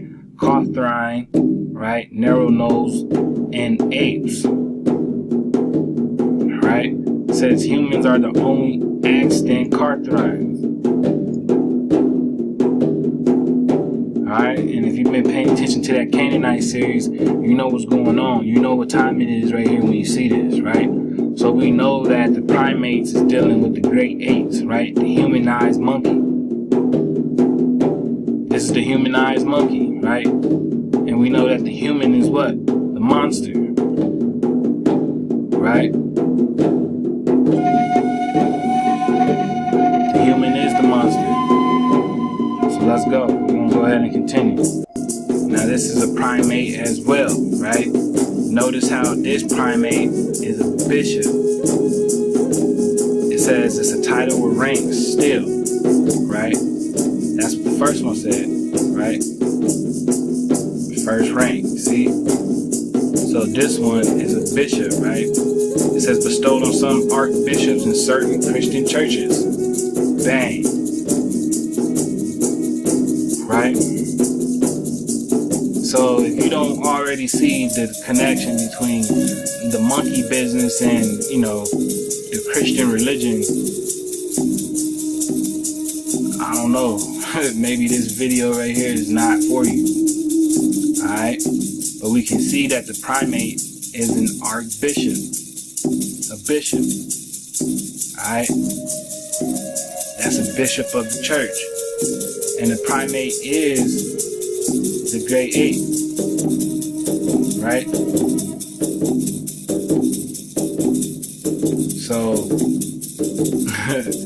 seems like they link up with one another.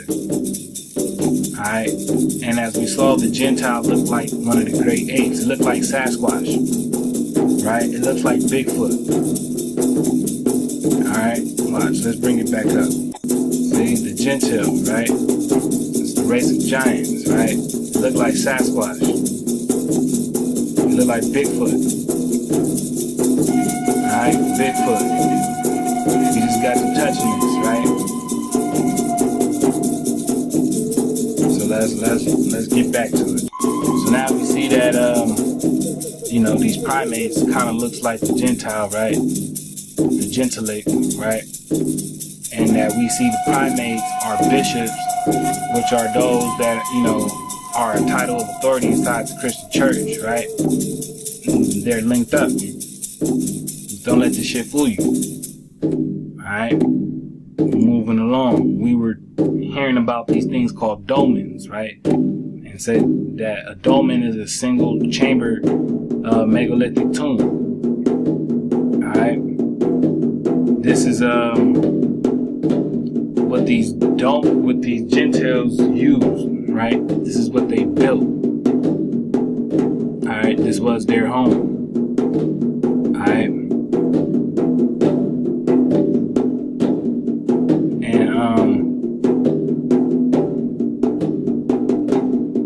They left them everywhere. So we're gonna go ahead and take a look at that, right? Right here it says in the Basque Country, right?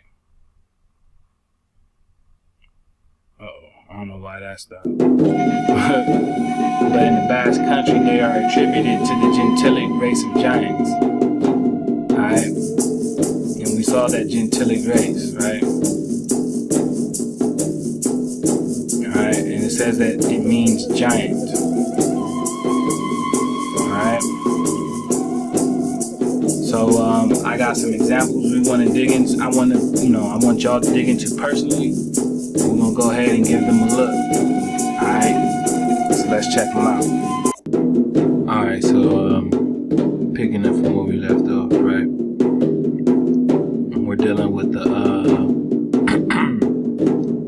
dolmens, right? The dolmens in South Korea. Now they said the dolmens in South Korea made up about 40% of all the dolmens on Earth, right?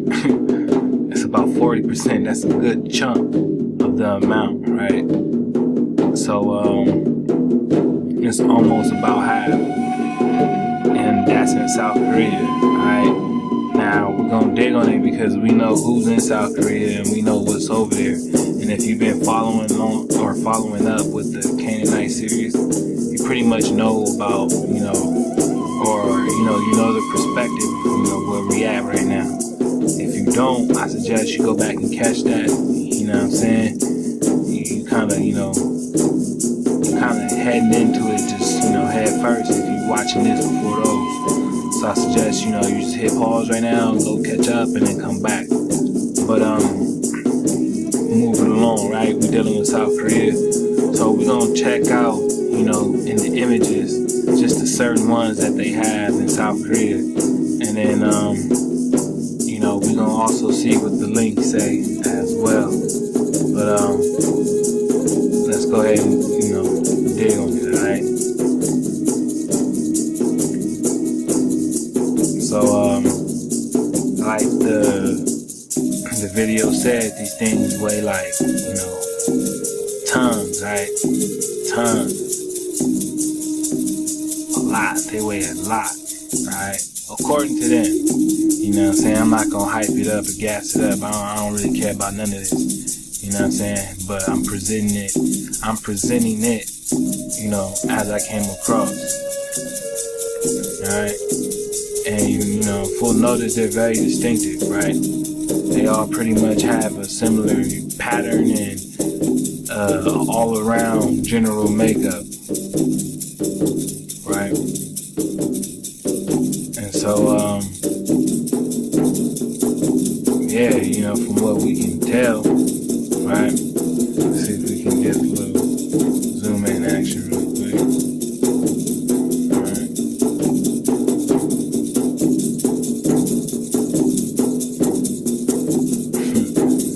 It wants to blow the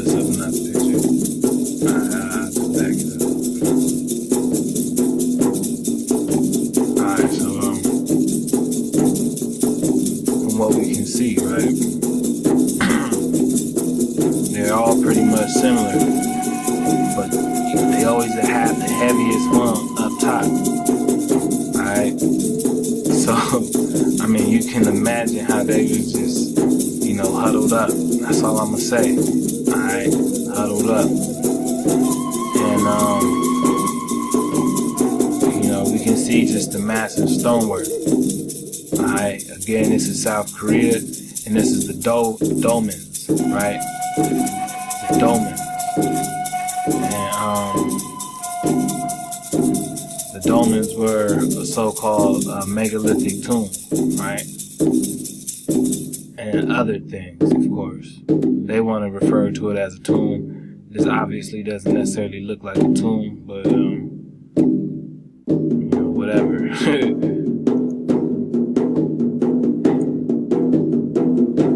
Alright. So about 40% of the dolmens on Earth is right here in South Korea. Alright.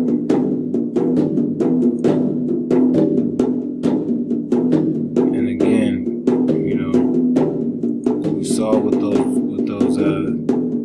gentiles, right? The gentilics, we saw what they look like. Alright.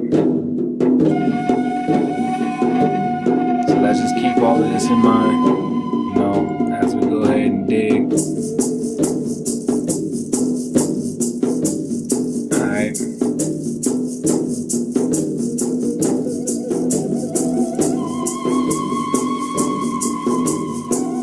So we're gonna go ahead and check out what the links say, and then we're gonna carry on. Let's see. Pull it out.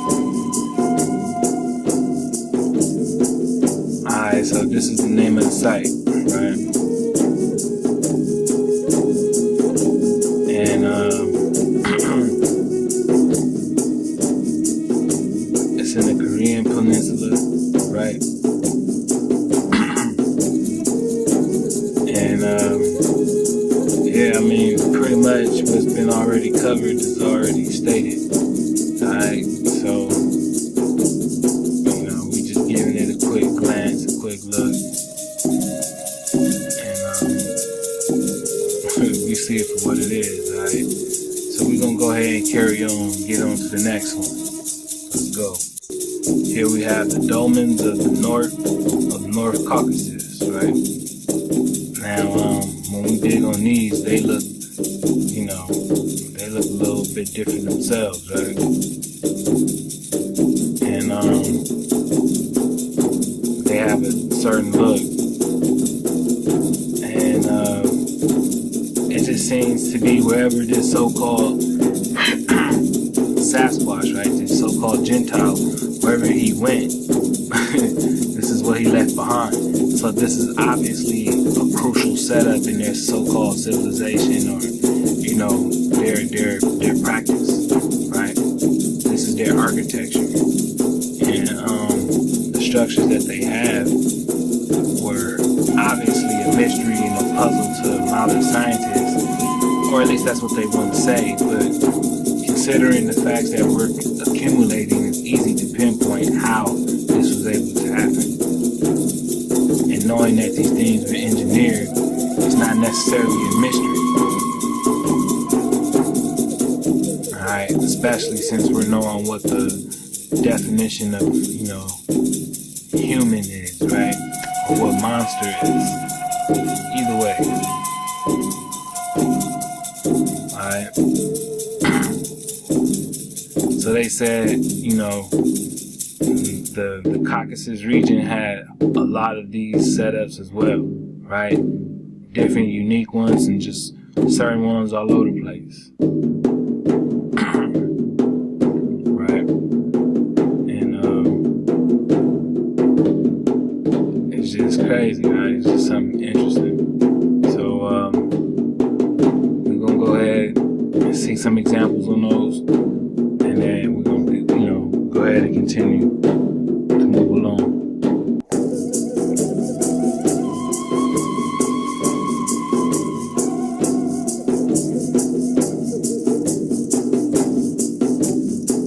Alright, so what we're dealing with, right? So the North Caucasus region, right? The dolmens over here, right?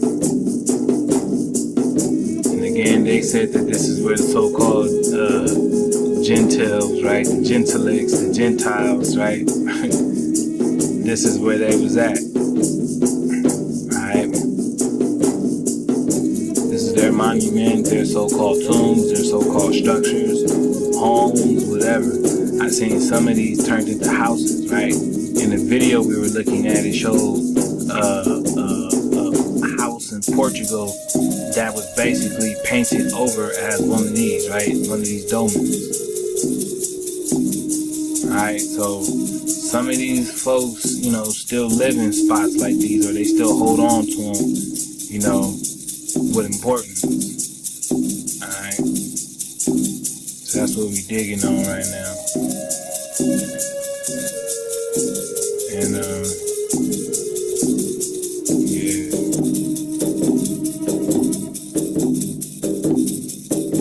Alright, this is also in the Russia region too, alright? And, you know, if these things are roaming around, then that, you know, means also there had to be somebody in the Russia area, you know, engineering these things. Alright, so when we say this was a worldwide thing, this was a worldwide thing. Alright. And we got facts on that. We know there was somebody in Russia getting these things, you know, going. Alright. So yeah, you know, we're just looking at, you know, the dolmens of the Caucasus region. Alright. So they got the dog next to it. That's good. Alright. You've seen this before too. We're gonna get into that. You know what I mean? We're gonna get into that.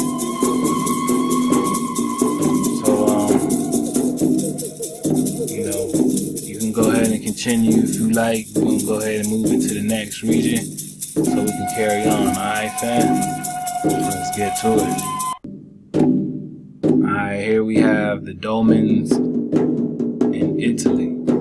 Alright, dolmens in Italy. And as you can see, there's a gang of spots, right? And if you remember from, you know, part 4, we were dealing with Sardinia, right?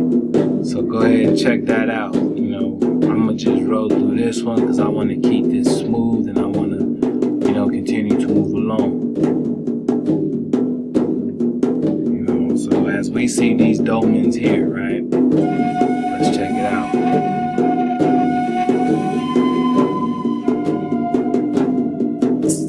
Alright, so this is the dolmens of Italy. Alright, some Italian dolmens. Alright. And keep in mind, you know what? We're gonna go ahead and get a fresh look. Hold on. Alright, so speaking back on the Gentiles, right? Understand that this is what the Gentile look like, right? This is what the Gentile look like. So they said that they were recorded up to being 12 feet tall. Now I'm pretty sure they ranged in between, you know, about 8 to 12, but 12 being, you know, of normal or one of the highest statures that, you know, was in their mythology or their recording, you know. We already know about Sasquatch. We know he can get up to pretty tall, so it's not, you know, far-fetched. Alright. And this is in the Basque, you know, region. And this is where the meaning of Gentile comes from. Alright, so this is why we're digging them. So, just to refresh your memory, we're gonna go ahead and, you know, get back to those dolmens. Alright. Alright, so here, you know, we're getting back to the dolmens of Italy. And this is what the Gentilics, right? This is what they built. You know what I mean? These things. And we heard how in the video they discussed how they love to throw stones, massive stones, right? And they were so tall they can just walk across the sea while standing up. They can just cross it standing up. Alright?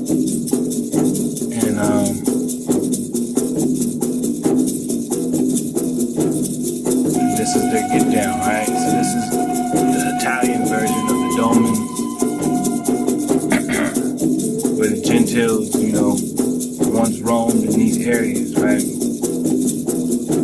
So, you know, it kind of keeps, you know, or it gives you a picture of what the Moors was coming into whenever they decided to come through and mess around. Alright, and why they decided to do this? I mean, we understand that this region was so-called uncivilized, right? You know, supposedly it was a duty, it was a task for them to upgrade these beasts. Why? I have no clue. It's not something that I would have chose. Cause look at what's going on now. It's just something to think about, right?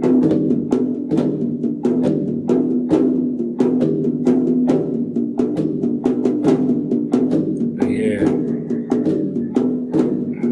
checking out these dolmens, right? Dolmens of Italy. Alright. These are the dolmens of Italy. We're gonna go ahead and keep it going along. Much aloha to the tribe. Much aloha to all the indigenous family across the plain. We're gonna keep it going. Alright, you know, the next spot we have is a place called Muniyaras, right? Muniyaras is a spot supposedly in India, right? And they have, you know, their versions, right? Their versions. And it's weird because as you can see up here, it says homestay, farmstay rooms, right? Or cottages. So who knows, you know, folks could be coming over here and shacking up. They pay money to come and live this experience, you know, because they know they got some, you know, ancestral connection to these rocks. Alright, these stones, I'll say. These stones, right? And again, this is over here in India. They said that, you know, these Gentiles were everywhere, right? So, you know, it goes to show you the perspective on where the text is coming from when they refer to Gentiles and when. When and how, right? Following a certain timeline, right?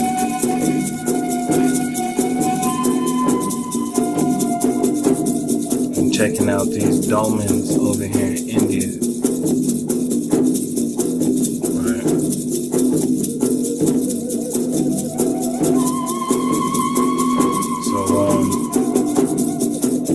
It was a crazy find. Definitely, as I started digging on it, it was an eye opener. I'm like, man, just when you think you finally, you know, learn something, then it's something new.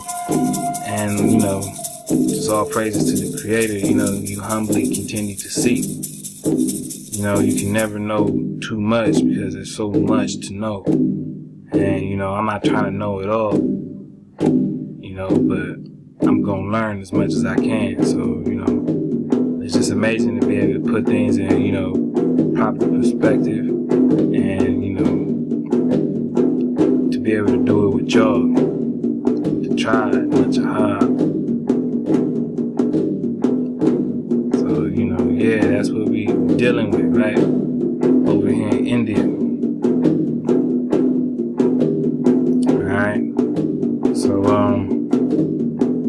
I'm gonna go ahead and keep this going. Moving along. Is that a house? See, like that's what I'm talking about, man. I'm gonna keep this moving along, fam. And we got some more to get into, so let's get to it. Alright. So right here we have the Basque Country, right? The Basque Country. And in this Basque Country, I mean, I'm pretty sure most people already know about this, so it's not like this is entirely new, right? But considering, I want to highlight something interesting since we're on the topic. Alright, now the Basque region is this, entire region of Europe, right? And it's a trip because when I was coming across it, it seemed like this was a little inspiration for your Game of Thrones, right? This was a little area where it took place, right? Just in my opinion, the setting. And we're gonna go ahead and dig on it as of why. But I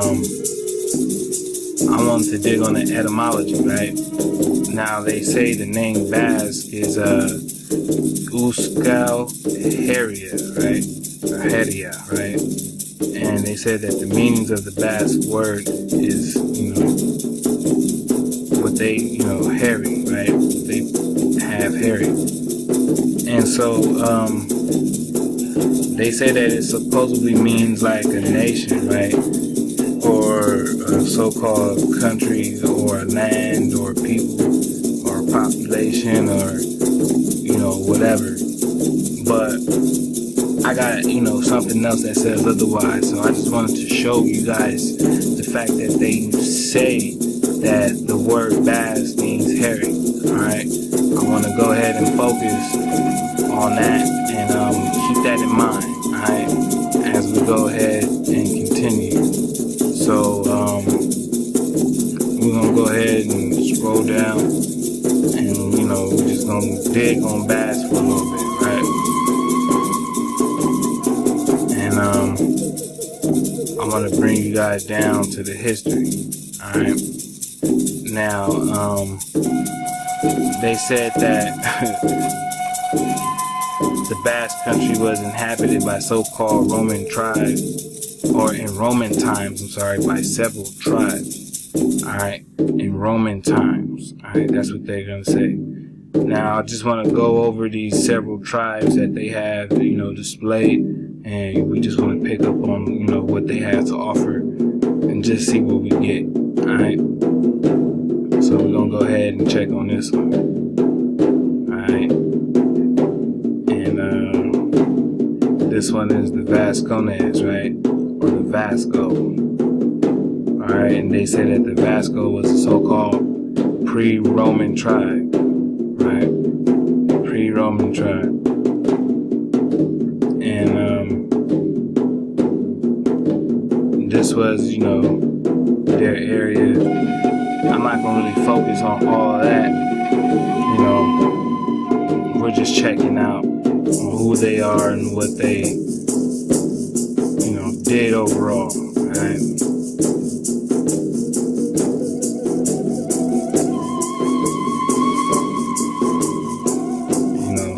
So I'm not trying to break all this down. We're just going over it, just so, nothing was overlooked. I mean, for those who are interested in particular, alright?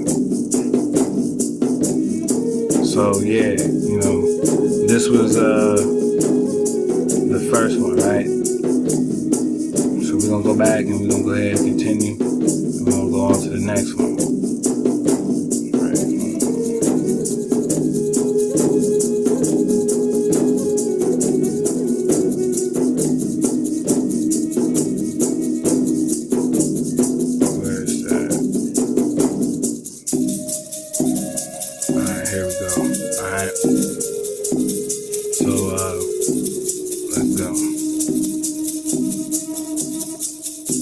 Verduli, right? Now this is the Verduli, and the Verduli were in northern Spain, alright? And it says that they were related to the Vascones, or is debated if they were or if they were Celts. Alright, so that's a debate that they have going on. Alright, now the etymology behind them is dealing with what? It says it's connected with an area that is referred to in documents from the early Middle Ages as Bardulia, which is identified as the cradle of Old Castile. Alright? So let's dig on that, right? What is oak is still, right? Oh, and look what you got. You got like a castle, right? Right, so, okay. These are some folks from the castle. Alright. That's what it's telling us. So, we know about the wild man, right? And we know how the wild man did what they did as far as those castles, right? And again, we know who's overthrown. Right? We know who's overthrown. So, okay. This is the Verduli, right?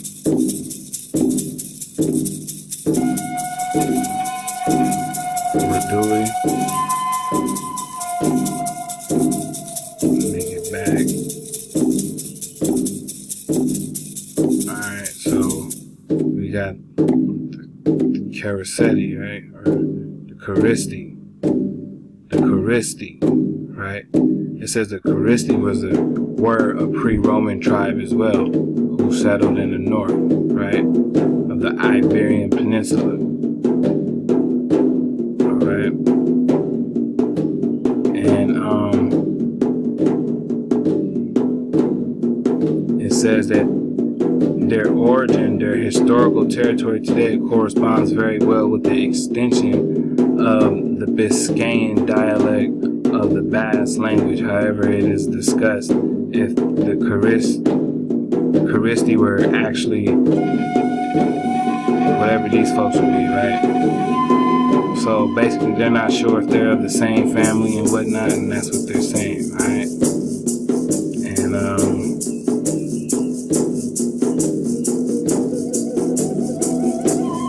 it's not much to really go off of, alright? But this is just one of those tribes. So we're gonna go ahead and continue to move along.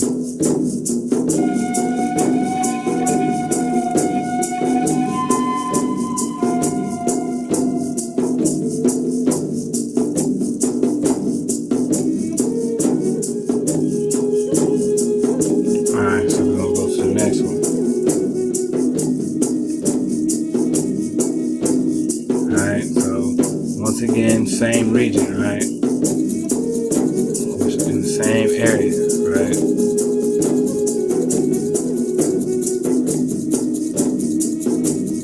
And it says that their origins,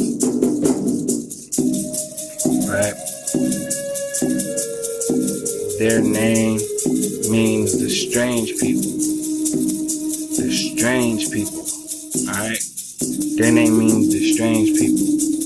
So, that stuck out to me, right? Because it's like, okay, we're dealing with so-called Gentiles and the Gentilics in this Basque region.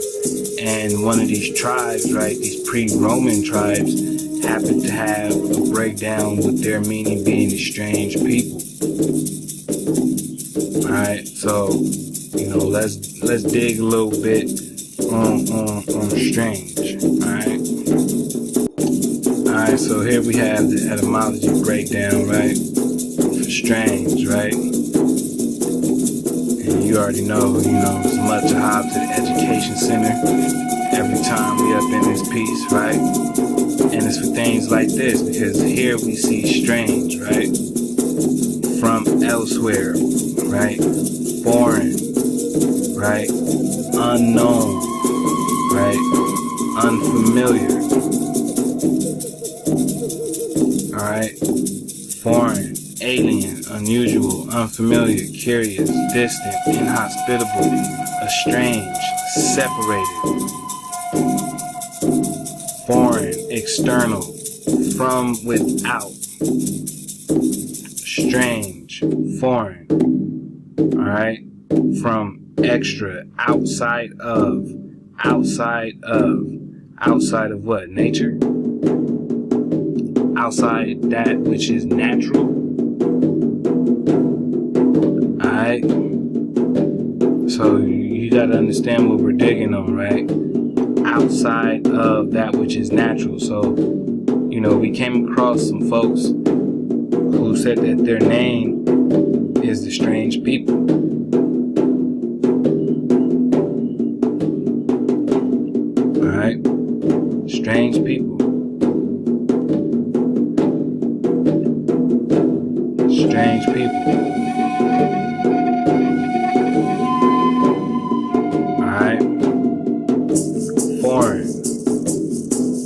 that what Gentile means, right? The foreign ones, right? The strange ones. Those that were made outside of that which is natural.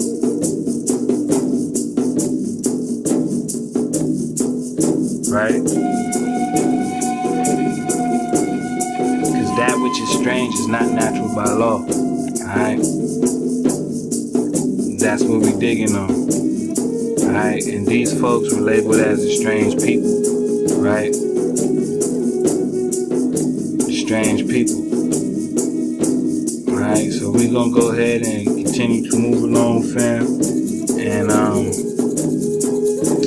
let's see what else we got. Alright, let's go. Alright, so now that, you know, we're moving along, right? I wanted to bring you to this tab right here real quick.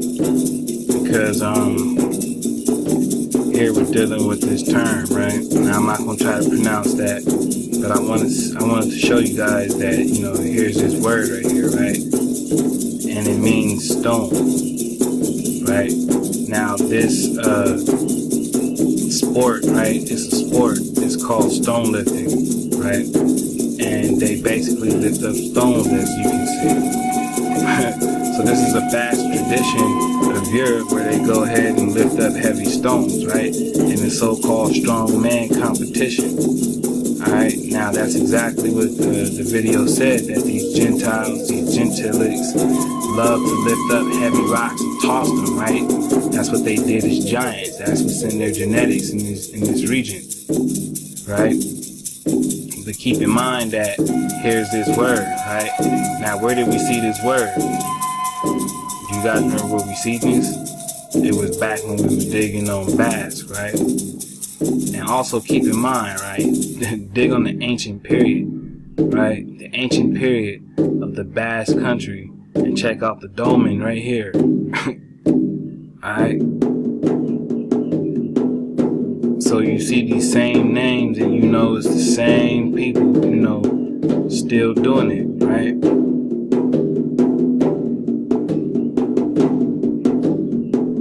So we're gonna go ahead and check out the etymology, right? And the etymology says what? That the name means hairy, right? Now switch out the E for the A and you got the same thing. Except over here it means stone, not village and nothing that it was saying right here, right?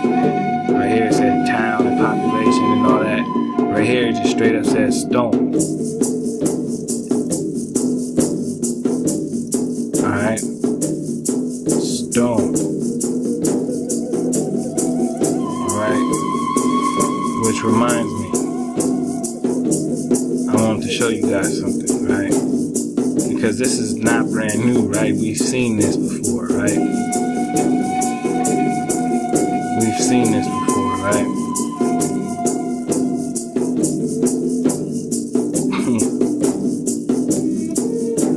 So,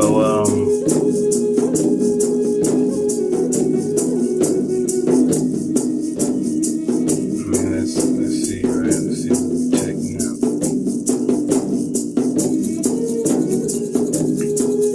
Right, giant stone, right? Stone balls, right?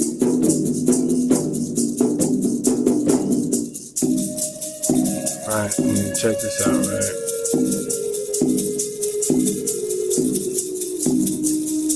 It's a culture thing for them, right? This heavy lifting, this stone lifting, alright?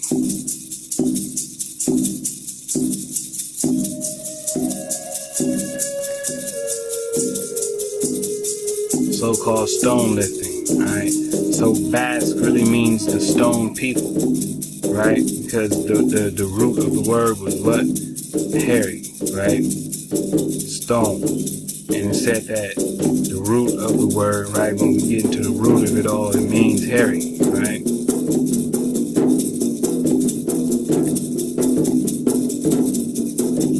And that is stone, right?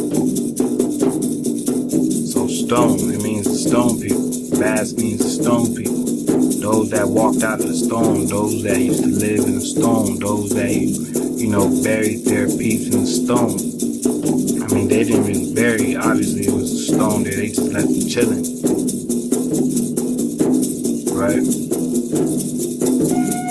But we can see, just like the video was saying, this is what they do, these gentilics. Right? This is the gentilic culture, this is the culture of the Gentile.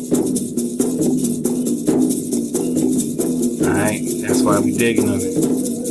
So, I'm gonna go ahead and, get into what I have to show y'all, and we're gonna go ahead and continue. Let's go. Alright, so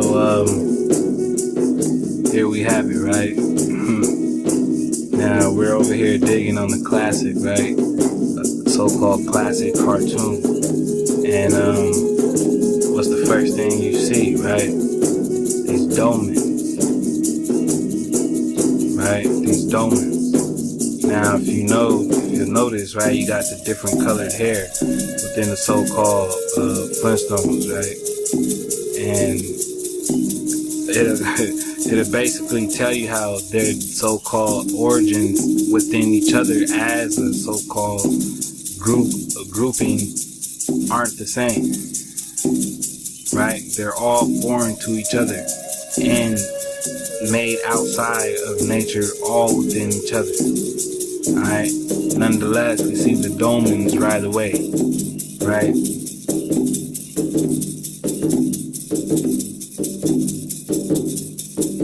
Right, and I was wondering to myself, like, when you watch the Flintstones, you ever notice how, basically they're of the size of the dinosaurs, right? Like they try to make it look like, they're equally or equivalent to. Basically, dinosaurs aren't something that's much bigger than the so-called Flintstone, right? Check out this so-called dolmen, right? Now, keep in mind, this doesn't hit you when you're watching it that this is a dolmen. You just think this is a stone house. Nah. Much a high to the tribe.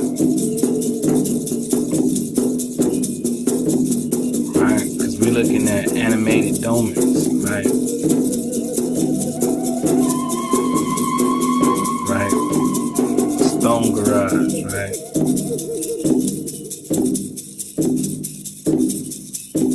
And yeah.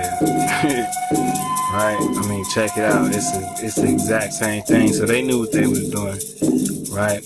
Which is why these cartoons was for them and not for you. You know what I'm saying? And that's real. This is for them, not for you. But now that you're aware, you can see what they was always saying. Right?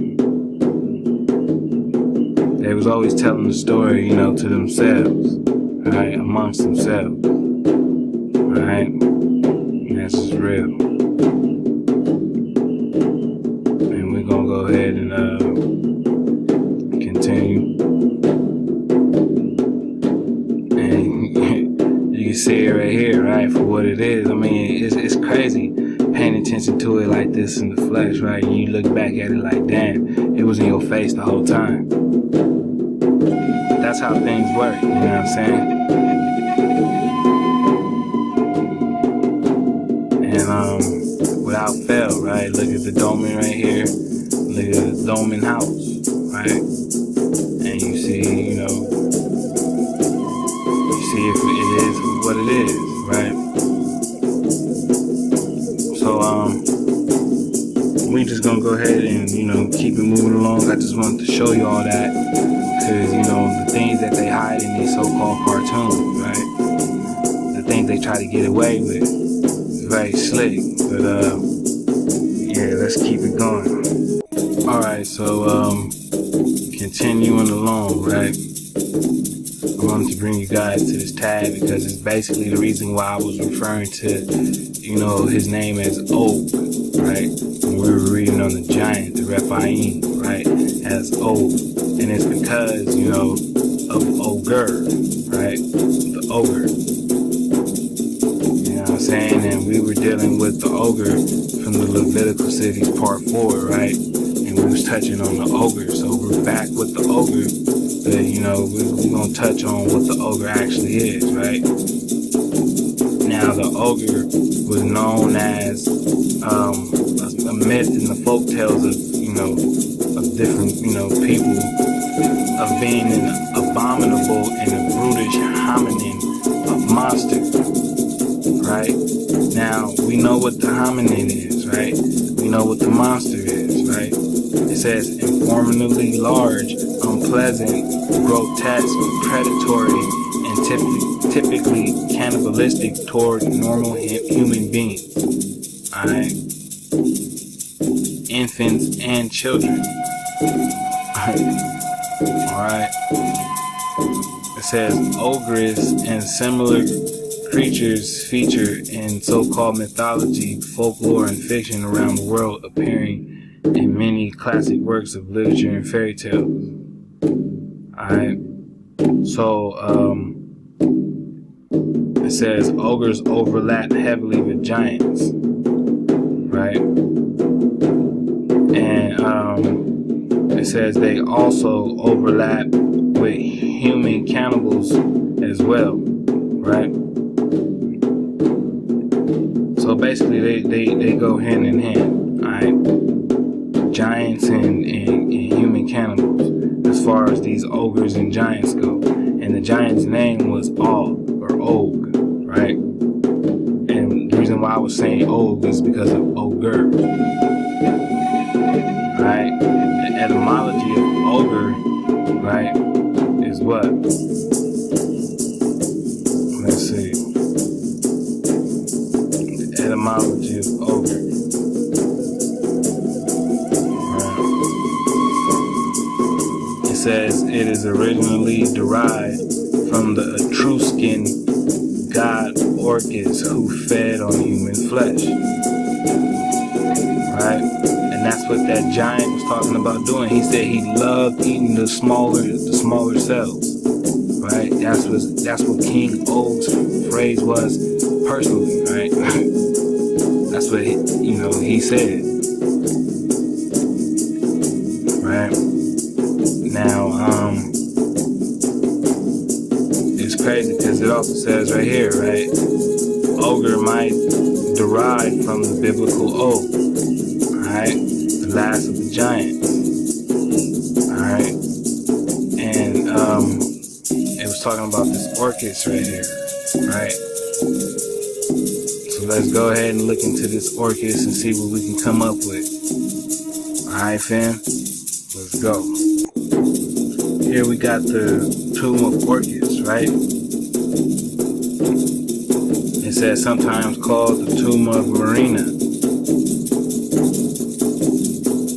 Alright. It says that they have murals there, right? So this is probably like a mural. Yeah, see? It says it displays Hellenistic influence in its remarkable murals, right?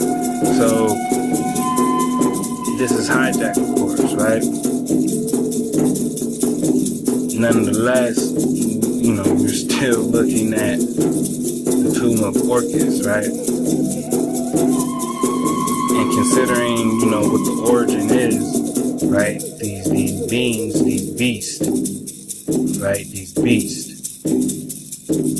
Tomb of Orcus, right? Tomb of the ogre, which is in Italy. Alright, so we saw the dolmens of Italy, and here we see the tomb of the ogre. Alright? And it's not for, just any reason. It is what it is, right? Like straight up. So all praise to the Most High, because everything is linked up, everything is connected. Right? Much hop to the tribe. You know what I mean? I appreciate, all the bits and pieces. You know what I'm saying? And everybody's coming together to pitch in their version of the drop. And, it's just a beautiful thing to be able to put everything into proper place and and just move along and see how it plays. So much aloha to the fam, much aloha to the tribe. Alright, we're gonna keep it pushing. Now, I always feel like Most High, works in the ways that only, the Most High knows. And, while digging on this topic, I came across this author by the name of David Cusick, right? Who just happened to be a Tuscarora artist, alright? And, he was a Tuscarora artist and author, alright?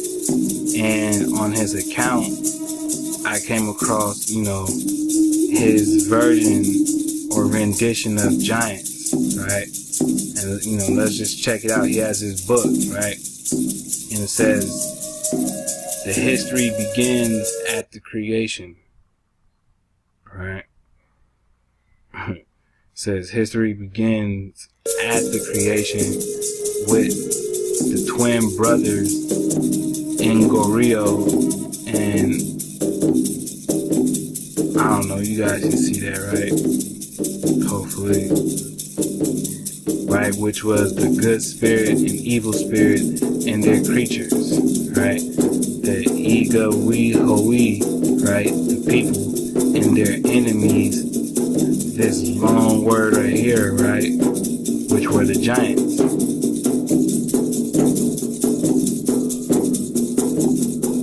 Alright, so you had the people, just plainly, and you had, right, the giants. And this is in the Iroquois legend. Alright, the Iroquois legend. So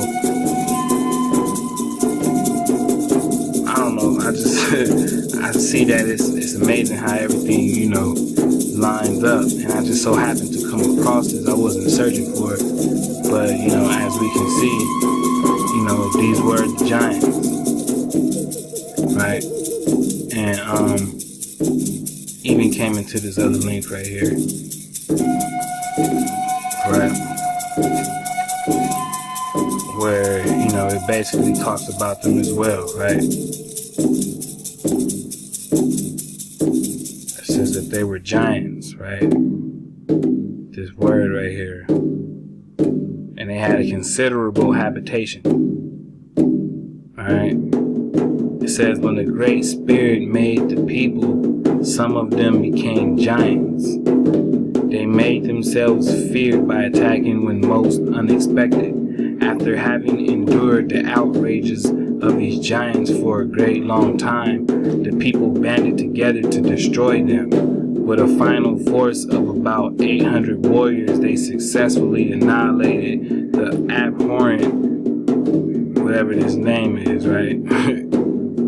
It says there were no giants anywhere after this. It was said this supposedly happened around 1000 BC. It supposedly occurred around 1000 BC, right? Let's go. It says, other Indian legends report two distinct races of unusual peoples that pre-existed their culture. The first was a slender-bodied race with long, narrow heads. The other was a race with massive bone structure and short heads. The first race, labeled by some as the Archaics, were living in the Ohio River Valley around 1000 BC. The second race, labeled the Adenas,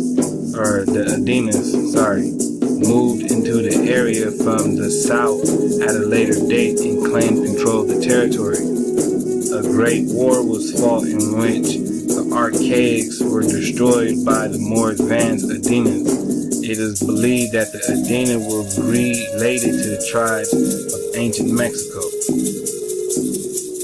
Alright. So they said it was a race of long, narrow heads, right? Long, narrow heads, right?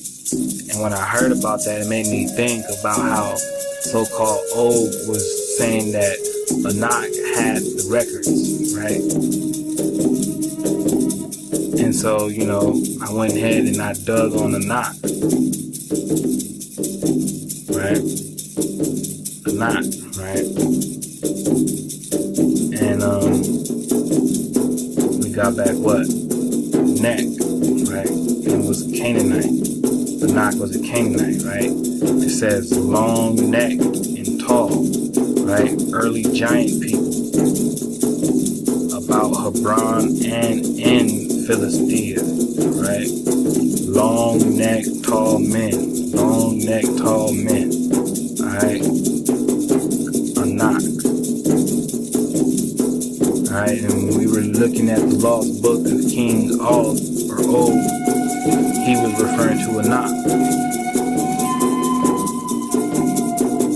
Alright, and we was just digging on how there was a long, narrow-headed people, or giants, right?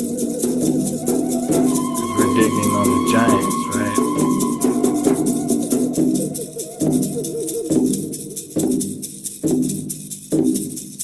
It says when the Great Spirit made the people, some of them became giants.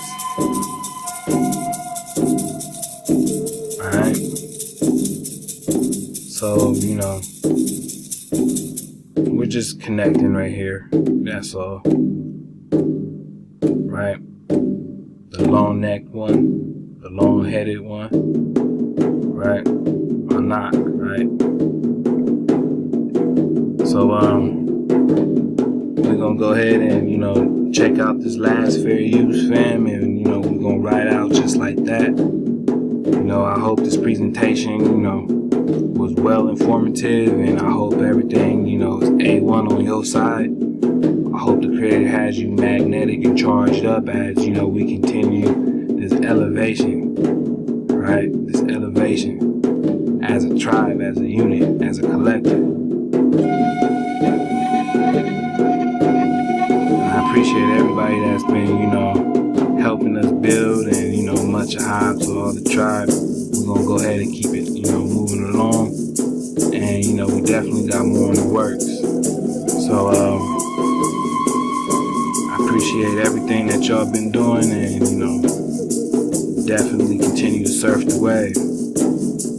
You know, don't forget,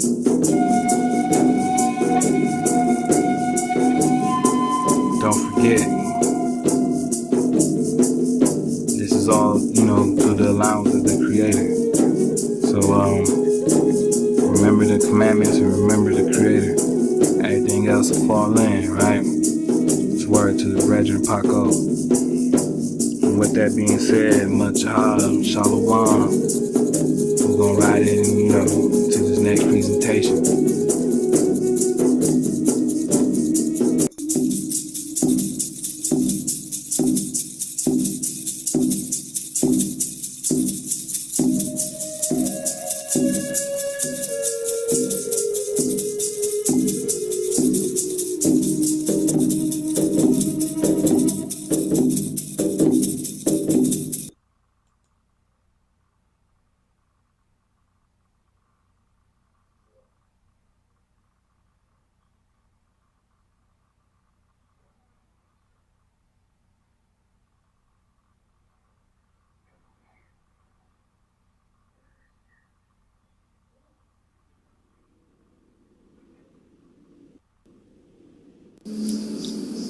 Prehistoric battlefield yields 100,000 giants, Neanderthal-looking skulls in Kansas.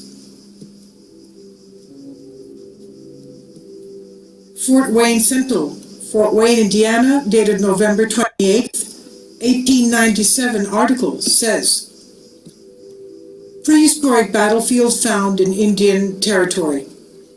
Thousands of skulls dug up with arrow points in them, an important archaeological discovery. Wichita, Kansas, November 29, 1897. The greatest prehistoric battle and burial ground yet discovered in the United States has just been found near the little town of Redlands. It lies in the northern border of the Choctaw Indian Reservation and near the Arkansas River. Professor Edwin Walters, the archaeologist who discovered it, states that from extensive excavations he has made, he believes that nearly 100,000 warriors met death at that point, and that Yes. See, we was reading that book of Og, right? And he was talking about him and Nimrod had 100,000 giant war. 100,000 giant war. Remember that? And now we just heard that this same war took place right here in America. Right here in America.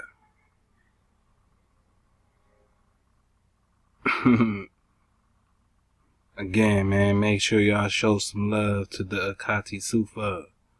Much ahab to the Creator. Much ahab to the tribe. Shalom. Let's get back to it. town of Redlands. It lies in the northern border of the Choctaw Indian Reservation and near the Arkansas River. Professor Edwin Walters, the archaeologist who discovered it, states that from extensive excavations he has made, he believes that nearly 100,000 warriors met death at that point, and that the battle occurred 20,000 years ago. The battle occurred 20,000 years ago. He goes a step further and declares the battle was fought between the mound builders and the Maya Toltec race, the latter coming from the 20,000 years ago. The battle occurred 20,000 years ago. He goes a step further and declares the battle was fought between the mound builders and the Maya Toltec race, the latter coming from the Yucatan, the mound builders and the Maya Toltec race, 1,000 years ago. The battle occurred 20,000 years ago. He goes a step further and declares the battle was fought between the mound builders and the Maya Toltec race, the latter coming from the Yucatan and surviving. Yeah, you know them. We gotta hit y'all with the part 2. It's on the way.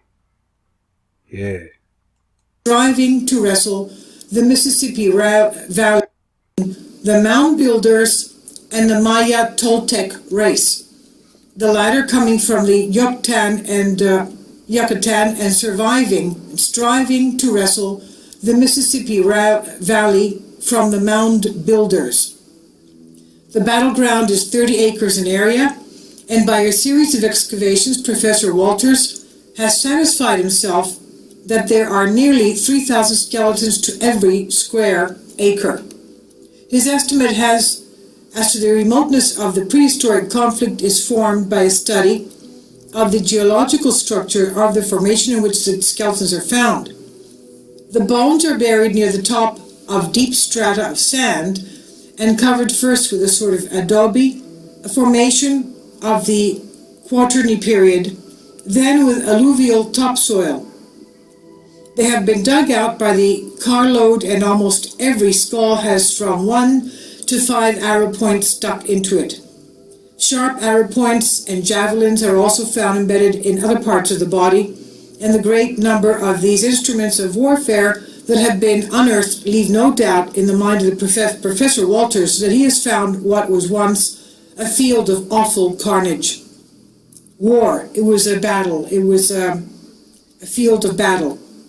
The skulls have narrow, retreating foreheads and projecting chins, and the skeletons vary greatly in length, some seeming to be those of dwarfs and others of the giant race. The bodies are buried in a circle, feet toward chins, and the skeletons vary greatly in length, some seeming to be those of dwarfs and others of the giant race. The bodies are buried in a circle, have narrow, retreating foreheads and projecting chins, and the skeletons vary greatly in length, some seeming to be those of dwarfs and others of the giant race. The bodies are buried in a circle, feet towards the center, and most of them in a sitting posture. At the side of each is found a clay vessel that was evidently filled with food to stay the soul of the departed warrior on his way to the spirit land. Professor Walters has for many years been studying the mounds and battlegrounds of prehistoric races found in the Mississippi Valley and declared that the mound builders established a line of defense from Omaha, Nebraska, south of the Gulf of Mexico, in their efforts to repel invasion into their territory of the warlike race of the Toltec Maya. I would also like to remind you that even in the 6th century BC in ancient Athens, when the Athenians fought the Persians who wanted to conquer Athens and Europe, the buried dead, the soldiers of the Athenians were buried in the mound of Marathon. So this is an example of what the ancients used to do with their dead warriors. They would, for the sake of perhaps paying reverence to them, bury them all together. Marathon too is one such resting place. The tomb of the Athenian soldiers who fought and died in the Battle of Marathon against the Persians around 500 BC. They're buried there with their armor, shields, swords, and spears. There are 192 Athenian hoplites, soldiers there, and the tomb is about 10 meters in height. So this is obviously what was going on in ancient America as well, especially in fields of battle. They would gather their slain dead together and have a tomb such as a mound, the mound builders, for example, in the United States. And in this case, this mound in Kansas had to do with giant Nephilim warriors. This is just one more example of the mound builders, for example, in the United States. And in this case, this mound in Kansas had to do with giant Nephilim warriors. Such as a mound, the mound builders, for example, in the United States. And in this case, this mound in Kansas had to do with giant Nephilim warriors. This is just one more example of the ancient giants, and in this case the Nephilim, having to do with their battlegrounds and their mounds found in Kansas. I'll leave a link below for you for this, and this is obviously the reading from an ancient Fort Wayne Sentinel dated November 28, 1897 on the Nephilim Chronicles.